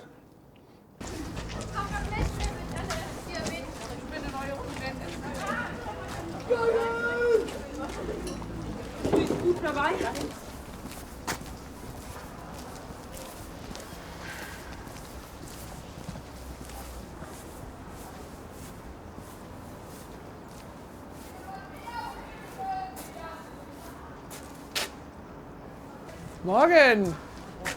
Vor allen Dingen, wenn die erst mal losfährt. Ja, genau. Die hat ja Abfahrtzeiten. Ja. Genau. Von der Geschichte erzähle ich hier gerade ein bisschen. Ja, genau. Weil die ist ja schon Asbach uralt. Genau. Aber sie macht sich gut und wir können sie immer noch bewundern. Man weiß auch nicht, wer sie gebaut hat. Ne? Ist das eine da bin ich nicht so im Detail. Also da haben wir. Ob das borsig war, ist ja durchaus denkbar. Ne? Naja, ich muss weiter. Man sieht sich. Man sieht sich. Wunderbar, Viel danke Spaß schön. noch heute zusammen, die Herren. Ja. Tschüss. Ich glaube, er kommt jeden Tag. Das ist schön, so treue Besucher zu haben. Und die sich immer noch freuen über die Sachen, die hier jeden Tag stehen. Das ist das, wofür wir auch stehen. Das ist einfach ein schönes Erlebnis, auch für mich.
Wir haben ja schon immer auch sozusagen in der Natur ausgestellt, wenn wir im Außenraum ausgestellt haben. Aber es war meistens eine künstliche Natur. Und hier hatten wir die Gelegenheit, Kunst für eine wilde Natur zu entwickeln, die nur minimal gepflegt ist. Wie da Kunst und Natur eine Symbiose eingehen, wie sie miteinander spielen und wie das selbstverständlich wird, dass Kunst auch in der Natur sein kann und umgekehrt auch Natur in der Kunst.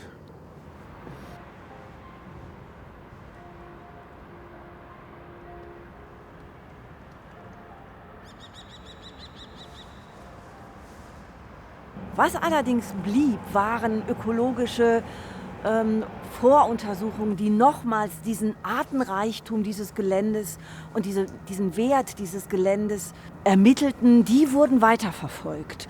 Und auch ein landschaftsplanerisches Gutachten zu diesem Gelände besagte nochmal, wie vielfältig und wertvoll sozusagen dieses Gelände war. Das führte letztendlich dazu, dass man ja 1999 diesen Park entwickeln konnte. Und im Jahr 2000 war er ein Außenstandort der Expo 2000 Hannover. Konnte man dann auch geradeaus zum Gleisdreieck und immer weiter bis zum Schöneberger Südgelände in die Richtung. Und dann gab es das Schöneberger Südgelände, war eben der erste offizielle Ruderalpark oder eben mit der spontanen Vegetation in Szene gesetzte Park. Von diesem Traum sind wir aufgewacht dann, als es plötzlich möglich war. Und dann wurde es dann Stück für Stück Realität. Und ein ganz wichtiger Punkt für uns war immer, wir haben es Naturpark genannt. Warum Park? Was ist ein Park? Ein Park muss man begehen, muss man erleben können und nicht nur ganz klammheimlich, sondern er muss öffentlich sein.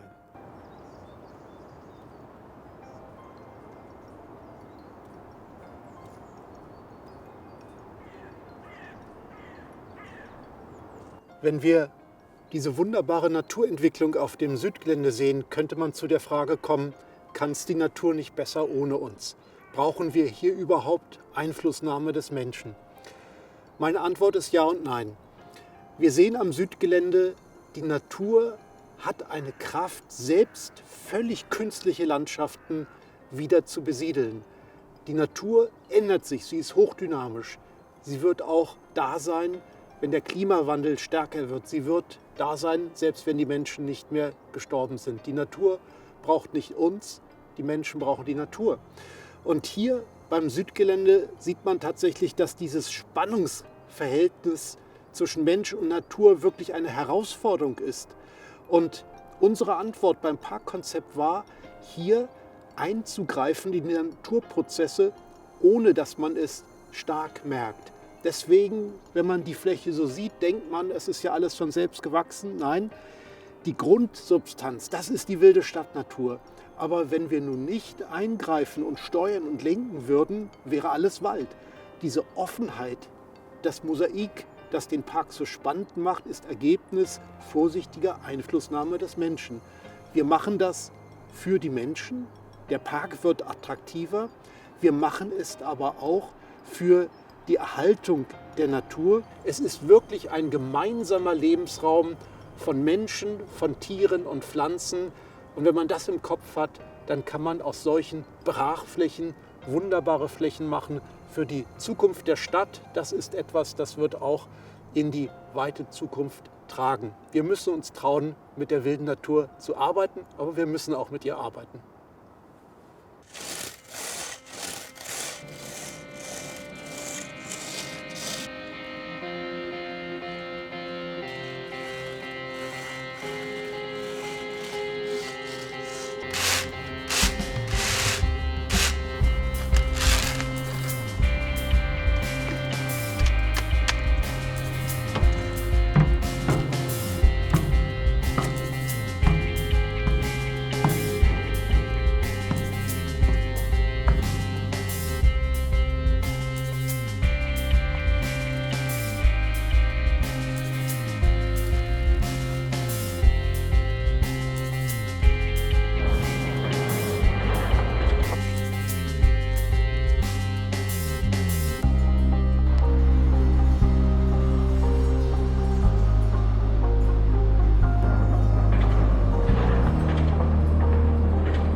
quieren acercar, para que esté más cerca para el pase del micrófono, alguien quiere preguntar de quienes están aquí presentes.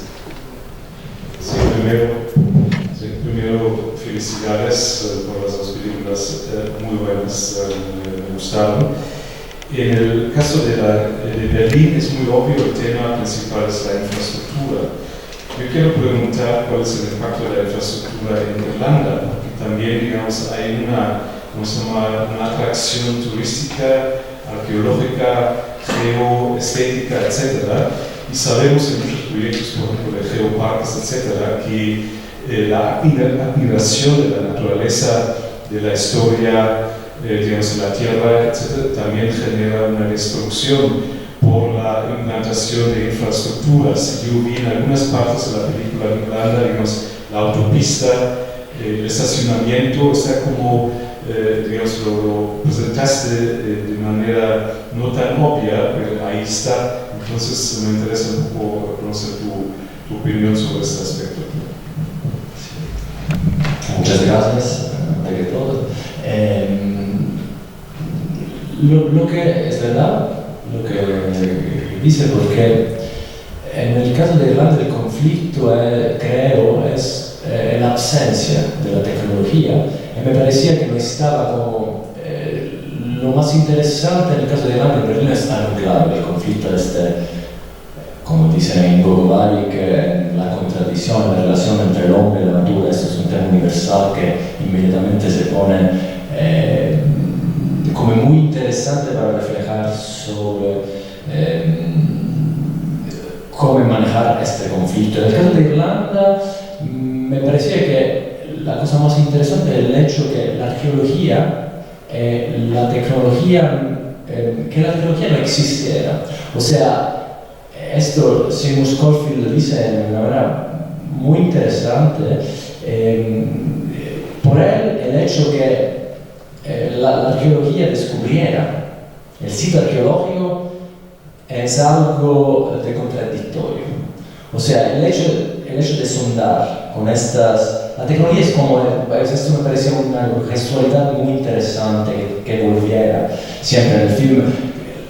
La sonda para ir a tocar sin que se descubriera el lugar, es la única herramienta tecnológica infraestructural. Bueno, por supuesto tenemos yo creo que esto es una secuencia.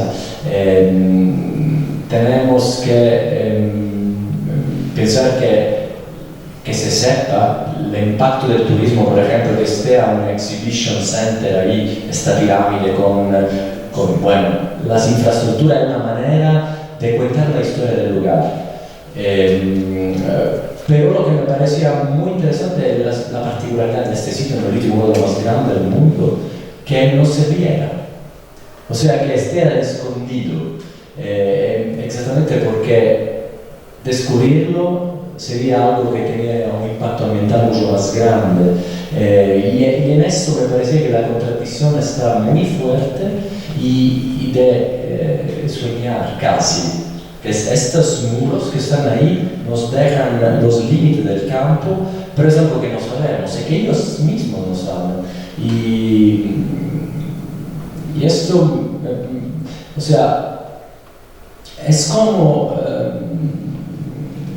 como si todo estuviera en la memoria. A mí la cosa que más me impresionó, porque eso es un poquito el desafío cada vez, ¿no? Que enfrentamos un lugar, que sea una historia muy clara, porque si no se puede, o sea, la dificultad es que la complejidad del lugar al final pueda sintetizarle en algo. Y yo pensaba que la historia de Seymour Schofield y de su papá, que es lo que queda al final, como dice Greta Byron, se queda en la memoria, se queda en un lugar que tampoco vivimos o vemos, en que no está nada al final. Está, bueno, ridículo de mi punto de vista. Patrizia dice así porque está claro que está mucho más. Pero desde el punto de vista de narrador, lo que lo que pienso que se queda en alguien también que no sea simplemente un especialista, un arquitecto del paisaje, pero que también tiene un impacto, que puede contar la historia y que se protegiera el lugar, es eso, que es un lugar que no existe, que está mapeado.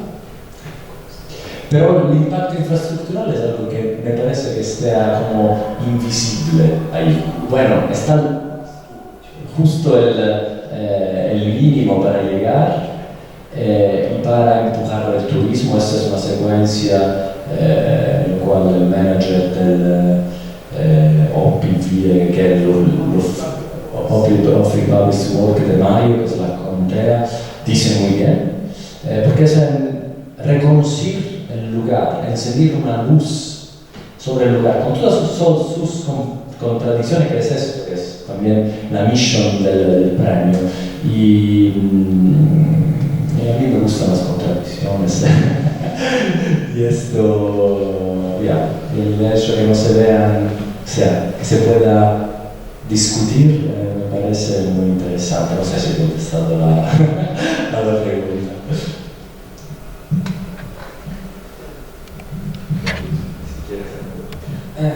I try to, perhaps it could be useful to know that as Natur Sudgelande is under the management of the agency of the government that is GLU Berlin, that has the responsibilities for many contemporary parks inside the town,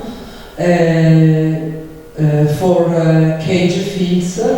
Cage fields is one of the archaeological and other kind of sites under the management of this Office of Government of Ireland, that is Open Public Works. So, for example, the buildings of the visitor center, to understand, as already Davide explained, to say the visitor, the history of these archaeological sites, not so monumental archaeological sites. We are not in the temple of Greece or Sicily, but in Stonehenge, of course, but in a history of archaeology, of the life of every day of a very, very ancient population. And another thing that I would like to say about cage fields, that connected also to the road that there is inside, that is a very desolated land in some way, and in the same way a super fascinating landscape connected to nature. And in that archaeological big site, not only the visitor center, there are people that want, not so much people, but people that want to live there nowadays, connected with the ancient history of the history of that country. And so there are little villages with agriculture, people who work with animals, and they have an extraordinary relationship with the archaeology. It's not it's not happens so often, this strict emotive and personal connection with the archaeology of their land. And I was, for example, very touched. It's a question of contemporary conflicts and contradictions of big institutions involved in landscape.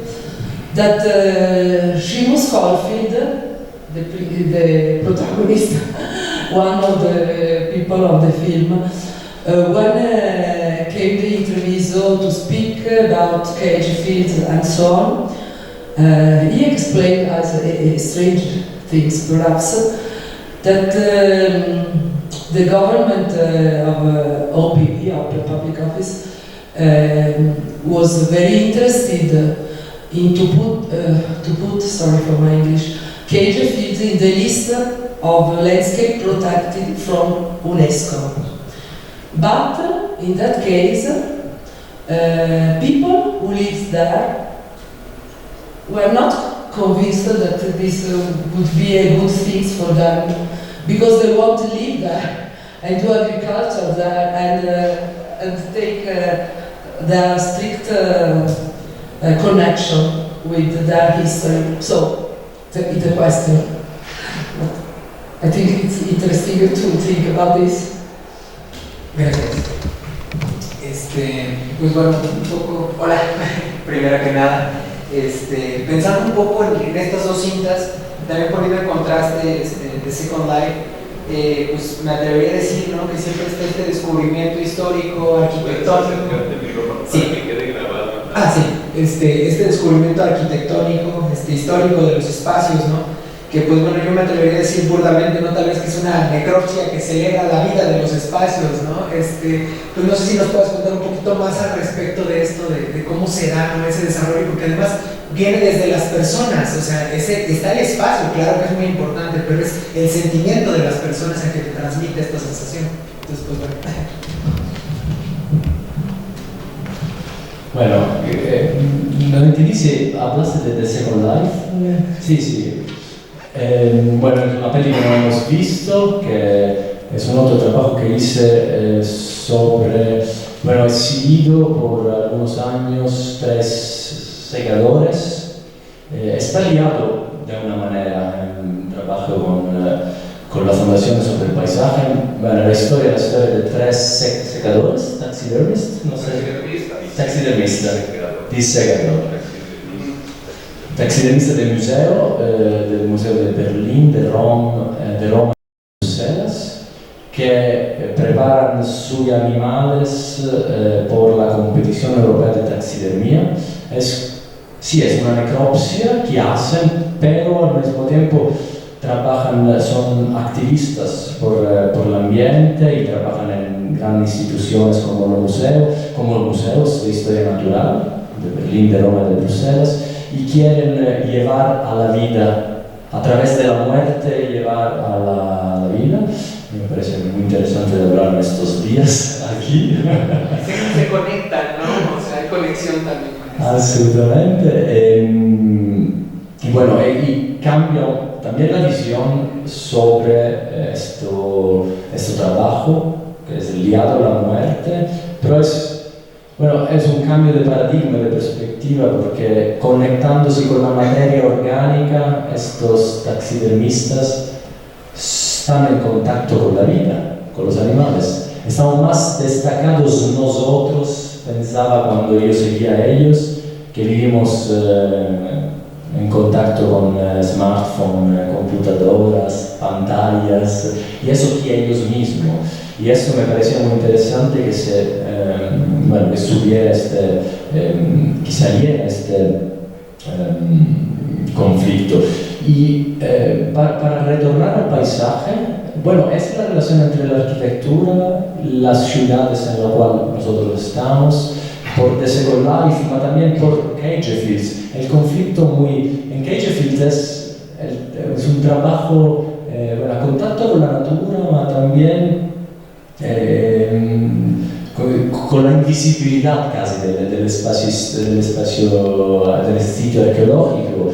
Y en Berlín el conflicto es muy claro, está una frontera entre el ferrocarril y el espacio adentro, y también la historia geopolítica, que es por eso al final que Natur Sudgelande se queda como un oasis, exactamente por el espacio vacío de la política y de la historia, que era un no man's land entre la República Democrática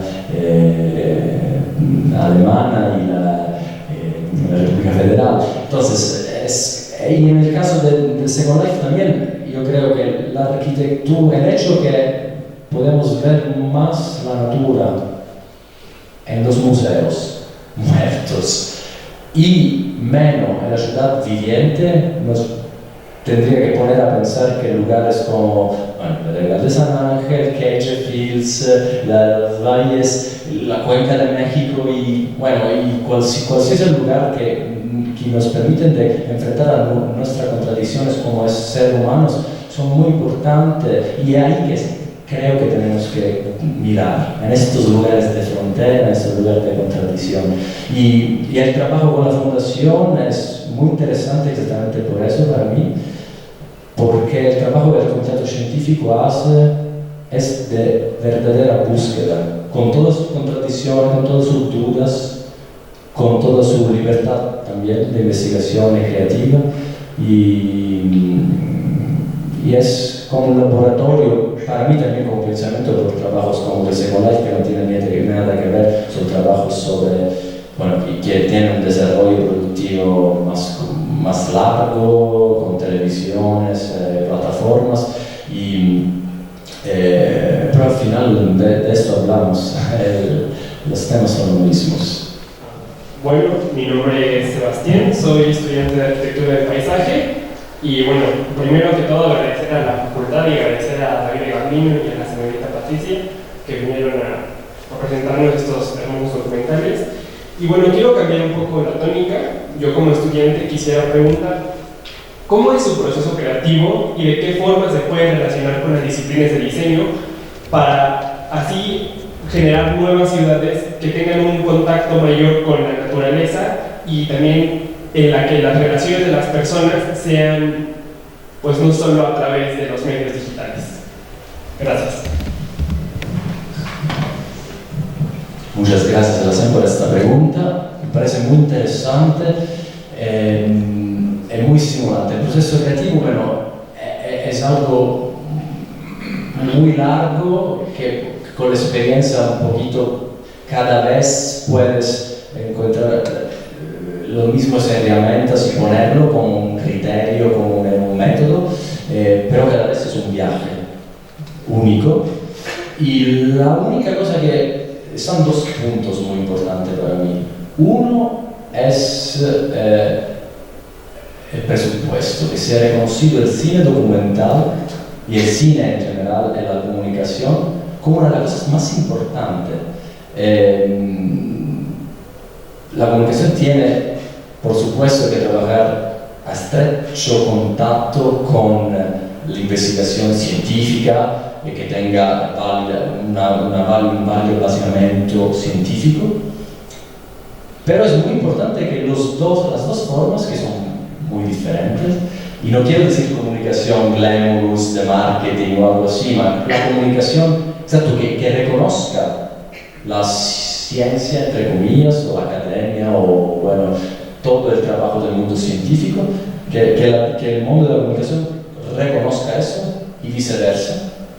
Y en este reconocimiento, que es algo que hace parte de un percurso, con esto Patrizia lo sabe muy bien, porque trabajamos después 7 años, pero empezando no ha sido simple. Para ellos, para mí, también, porque es una relación. Es lo que me gusta más también. Estos días han sido muy divertidos, por eso que los agradezco, porque es una relación, los encuentros, que son lo más importante. Y lo mismo es por el proceso creativo y productivo, o sea, a un nivel más estructural es lo mismo, porque estos dos mundos tendrían que reconocerse y esto es parte del trabajo, diría que es la mayoría del trabajo. Y después de eso, bueno, también ponerse en ascolto, no sé si ascolto es correcto en español, en oír, escuchar es muy importante porque es el proceso de estudio que es necesario y de confianza de otra parte. Y estas son las cosas que siempre tengo muy claro cuando empiezo un trabajo documental. Y por el proceso creativo es un laboratorio. O sea, lo que para mí es muy importante es dejar que el tiempo, que pudiera digerir, pasar el tiempo con las personas que son los protagonistas, más tiempo posible, en los límites del tiempo de cada quien, y con el sujeto que vas a contar. Y más el tiempo, más la calidad del trabajo, por supuesto. Y otra cosa, miradas con perspectiva que sean lo más diferente posible. O sea, contar Natur Park Sudgelande, o en el caso de The Second Life. The Second Life es contando de los animales muertos, que miran al hombre, al taxidermista, y le hablan. Esto para decir que la perspectiva es desde el orangután que he preparado para el taxidermista. Esto para decir que la cosa más importante es que estén dos completamente polarizadas, diferentes. O sea que el blanco y el negro dejan su versión y que después esto pueda dar a los espectadores la posibilidad de crear su pensamiento, porque la realidad no existe. Y tiene que estar muy sincero con eso, porque cada vez que decides una toma, no es la realidad, es lo que tú piensas de interpretar, y también el montaje, están muchas construcciones y representación. Y entonces el proceso creativo es eso, es un laboratorio, y por eso me gusta muchísimo y soy encantado y honrado de trabajar con la Fundación Benetton, porque es exactamente el mismo desarrollo cuando empieza el viaje de estudio, eligiendo un área en el mundo y ver cada lugar desde una perspectiva diferente. Y bueno, en términos periodistas sería el derecho de réplica, ¿no? De decir a uno, de decir el super punto de mirada, y a otro también. Y después, bueno, el sujeto que puede hablar. Los casos de los lugares son la filmación, ahí está un proceso artístico un poquito más complicado, pero es en cada proyecto diferente. No sé si os contestamos, pero si no, muchas gracias por la pregunta. Gracias. Yo le iba a pasar el micrófono a Pedro, pero quiero comentar algo sobre las dos últimas intervenciones que ha habido. En el caso de la comparación con la necropsia, ¿tú de qué carrera eres? Bueno, yo estudié cine y después mercadotecnia afuera, pero pues, bueno, la verdad es que impresionante, no siempre el trabajo de la Facultad de Arquitectura, también ahorita anteriormente. Bienvenido. ¿Cómo te llamas? Perdón. Iván Gallegos. Iván. Es que me gustó mucho eso que dijiste de la necropsia, ¿no? Que es casi, yo lo veía casi como una disección. Eso es lo que me gustó, o sea, lo que me dejaron como los dos documentales, en particular el de Irlanda, casi una disección, imaginando los diferentes estratos de la tierra hasta llegar a los, esos muros paleolíticos, ¿no? Pero y la otra que Sebastián comentó del proceso creativo me llamó mucho la atención, aparte de las bellísimas imágenes, porque son potentísimas. Bueno, lo de Irlanda es impresionante, también lo de Berlín. Berlín es como más familiar, ¿no? Porque bueno, son paisajes urbanos que nos suenan más conocidos. Lo de Irlanda me pareció muy impactante, pero también me pareció muy importante el sonido, o sea, la imagen y el sonido, la fotografía y la música. La música, porque digo, creo que iba muy acorde con lo que veíamos, y te quería preguntar sobre eso. Yo tengo un hijo arquitecto y otro músico, y me gustaría saber la música, cómo la decides, en qué momento, antes, después, si tienes asesores que te apoyen en la música. Evidentemente el irlandés era música irlandesa, no sé tanto la de Berlín, no sé, pero la irlandesa era evidente, ¿no? Y bueno, la manera en que armas la historia, que tiene que ver con ese proceso creativo. A final de cuentas tú recolectas imágenes, sensaciones, y después las tienes que condensar en 40 minutos para explicar una historia. Entonces, digo, realmente es muy sorprendente ese proceso creativo, y por eso sí me gustaría felicitarte, es impresionante. Gracias, muchas gracias, ¿verdad? Y muchas gracias también por las dos preguntas. La primera por la música, porque es algo que estudié música, toqué el violino con diferentes años, mi hermano es un musicista también, y es algo que, bueno, que crecí. El cine, llegué al cine, a la universidad en Sicilia, Palermo, y llegué al cine exactamente como una condensación de todos mis intereses, que era la literatura, la arte plástica y figurativa, y la música, bueno, y el cine, por supuesto.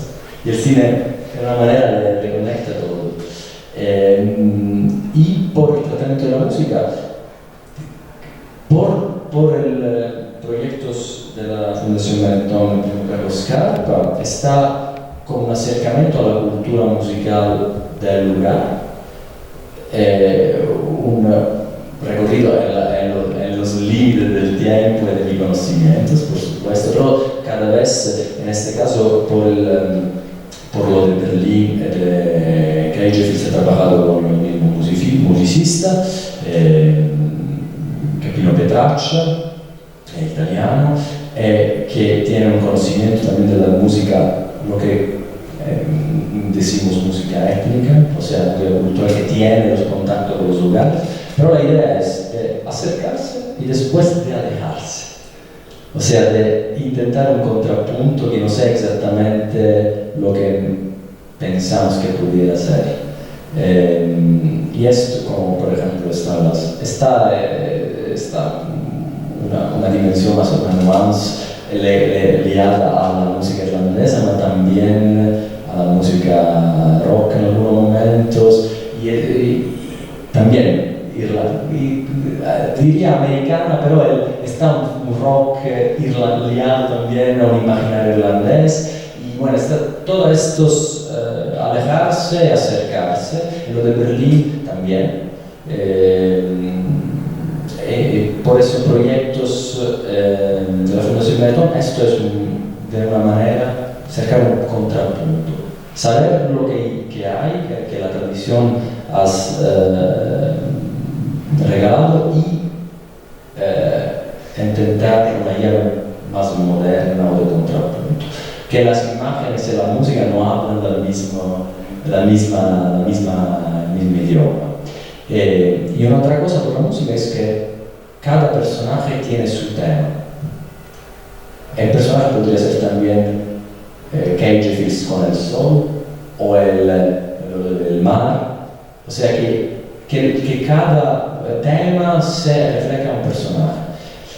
Esto, por supuesto, es mucho más claro en otro peli como The Second Life, donde es un character-driven documentary, o sea que los protagonistas llevan la historia y está una dramaturgia un poquito más cercana al cine de ficción, diría.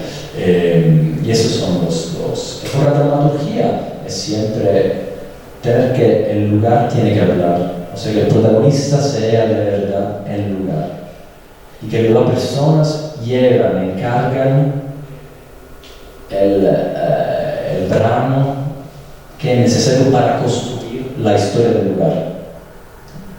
Y es como, bueno, arquitectura y cine, yo creo que son las profesiones más cercanas, porque es crear un proyecto y después construirlo. Un poquito, bueno, no siempre, pero un poquito más barato hacer cine. Depende. Pero es exactamente eso. La construcción dramatúrgica es una construcción. Hola, Isaura González, secretaria académica de la Facultad. Bueno, muchas gracias por los documentales. Creo que, bueno, desde el punto de vista de la enseñanza para los estudiantes, sin duda es un material muy rico, ¿no? Que esperemos difundirlo mucho más. Ahora, yo quiero hacer una pregunta. Estos documentales están grabados en una estación específica del año, ¿no? Creo que mayoritariamente en invierno, en el caso de Berlín, no sé si también en Irlanda. ¿Esto es una parte de una decisión creativa? O sea, ¿por qué están grabados en esa época? Porque pues, sin duda son sitios que en primavera y en verano cambian totalmente, ¿no? Y también el comportamiento y la relación de la gente con estos espacios. Entonces me gustaría que nos platicaras un poco de ello, el porqué de la decisión de grabar en esas épocas del año. Muchas gracias por la pregunta, es muy interesante. Después dejaré la palabra también a Patrizia por eso, porque de una manera es la parte menos romántica, tengo que decirlo muy claramente. Es el hecho que el premio, en el caso del proyecto por la Fundación Natur, tiene una anualidad, ahora bienalidad, y está un trabajo de investigación que tiene su regularidad, su frecuencia y su calendario. Y entonces las decisiones de hacer esto es otra partida, bueno, tengo mi actividad de producción y de realización que son las mismas al final. Por eso tengo montado mi casa de producción, y para mí el documental aún más que en el cine de ficción, donde es más, está un poquito más la diferencia, pero el documental producción y creación, o sea, de realización, es mismo desafío, diría. Y entonces la elección del momento es en el time frame de la posibilidad productiva, que es el caso de Berlín, está desde septiembre, octubre hasta febrero, porque el premio cada año en mayo, y el documental es un efecto colateral positivo del premio, o sea, no es por mis proyectos de cine con la televisión, me tomo cuando puedo, lucho por eso, mi independencia productiva, creativa más que puedo, y por ejemplo hice una serie en Netflix ahora, que está en Netflix, en la cual trabajé 10 años. Pero para montar budget y es convencer plataformas que te distribuyen en 194 países, mucho más complicado. Y con la Fondazione el premio Carlo Scarpa es lo más importante. El documental es exactamente como el libro, como todas las actividades, uno de los resultantes. Y entonces el time frame productivo es eso. 4 meses, 5 meses, ahí estamos con Patrizia reflejando cuál es el momento mejor para que, en el caso de Berlín, me parecía muy interesante que estuviera en él, porque es el momento más fuerte donde está el invierno. En otros casos, bueno, estamos aquí en este momento con toda la investigación del paisaje aquí en la Boca de México, exactamente porque el final de la lluvia, el empiezo de las estaciones secas es un momento de transición. Y entonces, bueno, es en este time frame que elegimos, intentamos elegir el momento mejor, pero esto es la pregunta. Okay, I think that Davide Gambio has already answered to your question. What can I say that in my activity of coordination of all the activities of the Carlo Scarpa Prize together with the director of the foundation, that is a landscape architect, Luigi Latini, and we have to do in 1 year. This is just to the 20,000 to 22. Now they are changing because we decided to transform the project in a project of 2 years and not every year. So in 1 year, me and Luigi Latini have to coordinate the work of the group international of scientific committee, organize with local experts the study trip. During the every study trip, we visit a lot of places, all decided before, of course, and we look for a lot of experts for every place, and we try to meet everyone. And then, at the end of the study trip, we discuss with all this group of work of Mr. Gardens, anthropologists, different regards, look into that. And after that decision, we start to organize the work for the books into languages and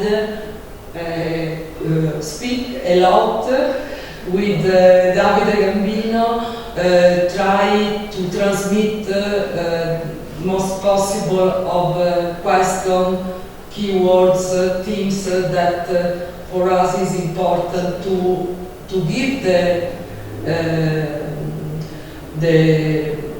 to speak about the place and all the questions connected, to exchange with Davide all the contacts with the people, scientific and other kind of people also. Some way I find when I see again for the 10th, 11th times the film about Natur Park Sudgelande, I was thinking that between people involved as the brought around people who speaks inside the film, perhaps happens that people more involved in their daily works with communication are not always people that communicates more. And sometimes we find very academic people, very scientific looks, that thanks to the work of Davide, like director, became able to be very personal, very emotive, very strictly connected to the place, and they became something of different from people who do the professor in the university and are able to communicate thanks to the work for the documentary film. So it's very, and also as Davide told about that every documentary film is a trip, is a new one. Also for the first trip is an adventure to be open to what every place can talk to us. I do not believe so much in the strictly wall between scientific point of view, scientific always, because the disciplines that are involved in landscape are humanist literature. In the film about cage fields, I think was a good idea, a good suggestion by an archaeologist to put inside a poem by Seamus Honey that in some phrase talks a lot about the place, perhaps. So. No, quisiera añadir que es un pequeño milagro, creo, que estos proyectos, porque no por el resultado, esto no sé, está a mí de decirlo, es un pequeño milagro productivo, porque la Fondazione Benetton es una Patrizia, Bocchiero, Sudgelande llevan un cargo increíble, además es un centro de investigación, no es un centro de producción. Es por eso que cuando empezamos a colaborar yo pensaba y decía, ¿no? ¿De verdad queréis trabajar conmigo? Porque soy muy complicado y quiero hacer las cosas más... soy una persona de producción, o sea, eso son producciones. Y el mundo de la producción, como decía antes, es diferente del mundo de la investigación.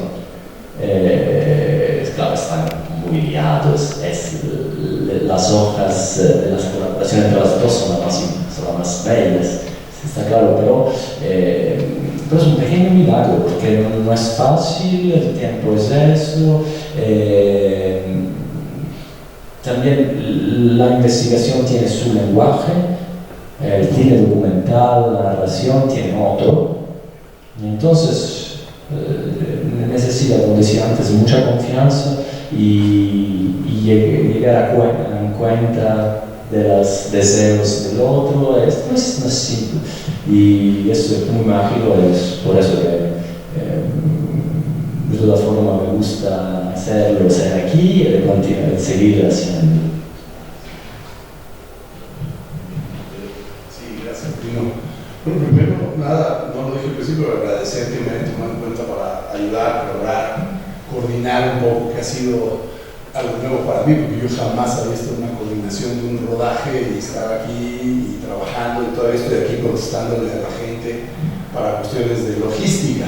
Entonces, estoy con la cabeza un poco difusa de tanta cosa que se ha dicho y de todo lo que hay por decir, pero creo que me tengo que ir hacia la parte que me toca, que me corresponde, que es mi trabajo en la reserva ecológica. Mi trabajo en la reserva ecológica fue desde el año 2005 hasta el 2018, fueron 13 años de colaboración, en donde me permitieron entender un paisaje, básicamente. Y entender un paisaje significa muchas cosas, no es así más entender o la botánica, o la fauna, o la gente, o muchísimo más. Y yo creo que el paisaje del Pedregal te habla, te transmite, y si estás con cierta sensibilidad, puedes dialogar con el paisaje, cosa que es extremadamente bella y además útil. Entonces, el ver que una fundación en Italia tiene el tiempo de dedicarle a estudiar un paisaje, a meterse, a sensibilizarse, a pasar penurias, porque también no es fácil entrar a las piedras, caminar, pobres, los metía a un lugar dificilísimo de acceso. Entonces, me gustaría como resumir, pero las dos películas, yo quería ver las 5, ahora entiendo que no era el momento. Sí, yo creo que sí. El ver estas dos películas me hace reflexionar de nuevo en qué significa el paisaje antropizado, en este antropoceno, y cómo, si lo queremos entender y para poder conservar, necesitamos hacer un buen esfuerzo, no es nada más hacer un esfuerzo como nos lo dicta la escuela, la academia.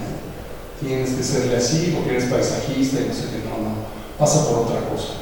Y eso es difícil de enseñar, primero. Y segundo, me parece, y regreso a la Fundación Benetton, que una inmersión profunda al paisaje, que es lo que acaban de ver, que te invita a reflexionar muchísimo más que la típica proyección del arquitecto famoso, paisajista, que hizo el High Line en Nueva York, que es bellísima obra y todo, no, pero es otro abordaje. Esto es otra cosa. Esto es una cosa muy potente, creo que tiene que ver con esta cultura cinéfila, cinematográfica italiana, porque no es la primera vez que tengo un encuentro con directores italianos, y entonces que están interesados en el paisaje. Les contaba de otros encuentros que he tenido. Es muy afortunado que tengamos la compañía, la cercanía de una fundación que se preocupa por hacer investigación, pero a través de esta vía, no a través de la típica vía académica, del congreso, las ponencias, que luego no, esto es impacto puro, ¿no? Te llega al corazón, te mueve, te mete a la reflexión inmediatamente. Claro, ahorita que hablaba de la música Dino y que le preguntaban de la música, pues ahí está, ¿no? Es una forma de dejarte llevar por la belleza del paisaje, por la música, por la sincronía de estas dos. Es realmente un trabajo maravilloso, pero importantísimo si queremos conservar lo que queda del paisaje.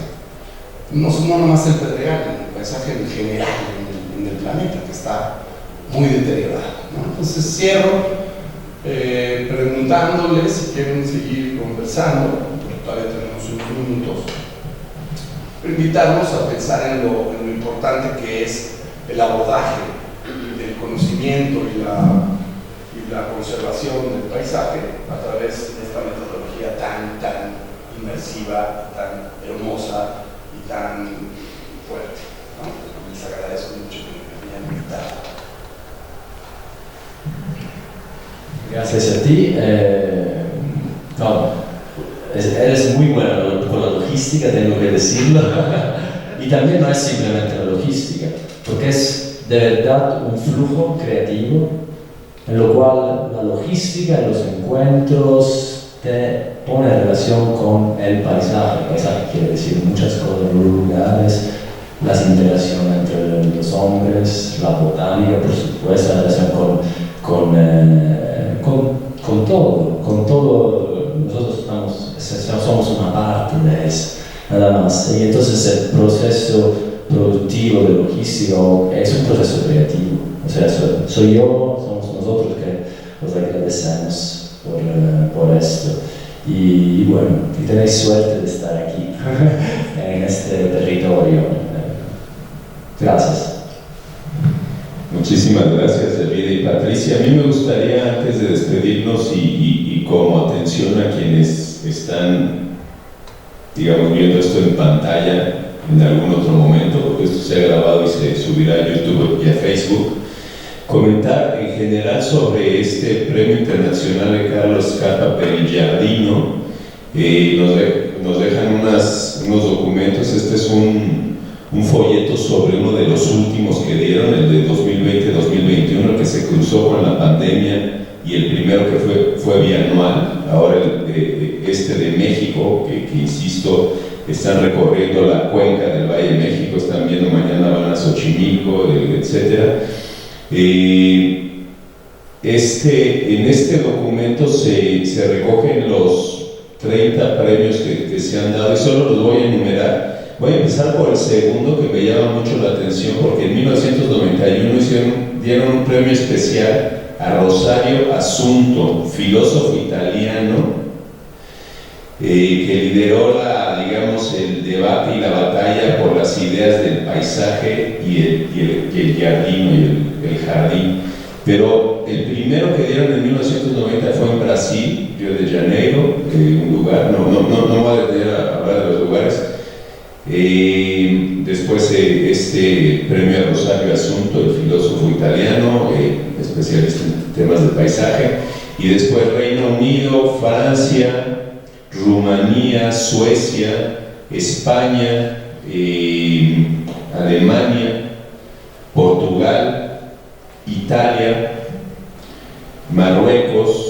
Este también especial, en 2001 se lo dio a Castelvecchio en Verona, Italia, que es esta quizá la intervención más famosa de Carlo Scarpa. Precisamente es una maravilla. Tuve la oportunidad de visitarlo en mayo, después de haber pasado por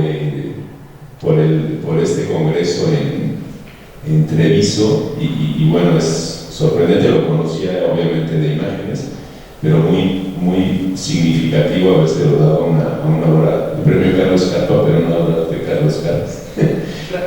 Un premio especial. Sí.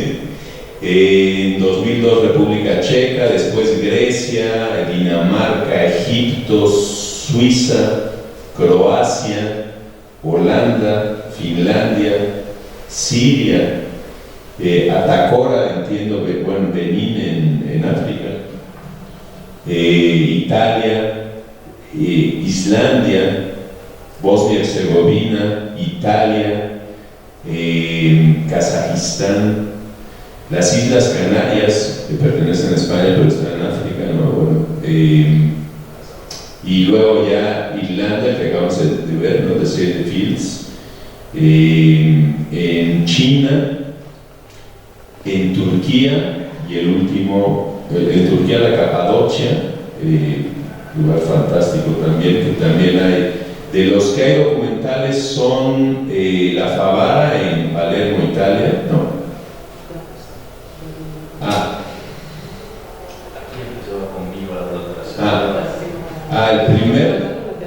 El primer documental en 2014 en Bosnia y Herzegovina, Srebrenica. En 2015 el primero que hace Davide Gambio, La Favara en Palermo, que de hecho es de Palermo en su casa, y después hizo en Kazajistán, y luego el de Irlanda que vimos ahora, el de China también, el de los jardines del té en Dasanshan en China, y el de Capadocia también, ¿no? El de Capadocia yo tuve oportunidad de verlo. Será, quienes nos están viendo en YouTube podrán verlos directamente en Vimeo, ¿verdad? Más que recomendables. Y bueno, celebrar que eligieron México, curiosamente, el primero en 1990, hace 33 años, fue en el continente americano, y no volvieron a cruzar hasta ahora, hasta el 2023, y eligieron México. Nos alegra mucho. Creo que la cuenca del Valle de México tiene tal variedad de paisajes que, bueno, será difícil decidir, pero estamos muy contentos de que estén aquí. La Facultad de Arquitectura ha sido un poco como su campo base, ¿no? Se están moviendo desde aquí, y agradecerles muchísimo, Patrizia Bocchiero, a la Fundación Benetton, desde luego, a Luigi Latini, que no está presente, nos hubiera gustado que estuviera aquí, y desde luego al cineasta fantástico Davide Gambio. Dinos cuál es tu serie en Netflix. Se llama Vendetta, Truth, Lie and the Mafia. Es una serie sobre la mafia siciliana. Wow. Vendetta, ¿y cómo lo traduciríamos? Venganza, vendetta, pero el subtítulo. El subtítulo es en inglés Truth, Lies and the Mafia, pero está la versión en español también, que es Verdad, Mentira y la Mafia. Buenísima, la veremos aprovechando el puente del Día de Muertos. Le voy a dar la palabra a Patrizia. No, puede ser útil de saber que para todas las ediciones del premio publicamos al interior de la fundación. Hay una otra cosa particular, el departamento editorial. Nos vemos nosotros libros, y por cada premio hay un volumen colectivo que es un modo integrado de hablar del lugar con el documental. En el nuestro sitio web hay todas informaciones sobre los documentales, sobre los libros y sobre las otras actividades que hacemos sobre el paisaje. He intentado de hablar español. Independientemente del premio, de que a quien adjudiquen el premio, por lo general las ediciones que hacen son bellísimas, con un papel hermoso, unas imágenes fantásticas, y suele estar en italiano y en inglés, ¿verdad? Intentaremos que la versión en México tenga también una versión en español, porque nos importa mucho que se difunda. Y bueno, pues muchísimas gracias, Davide, Patrizia, Pedro, y gracias a todos los que están aquí y a los que nos siguen, sea la fecha que sea. Gracias.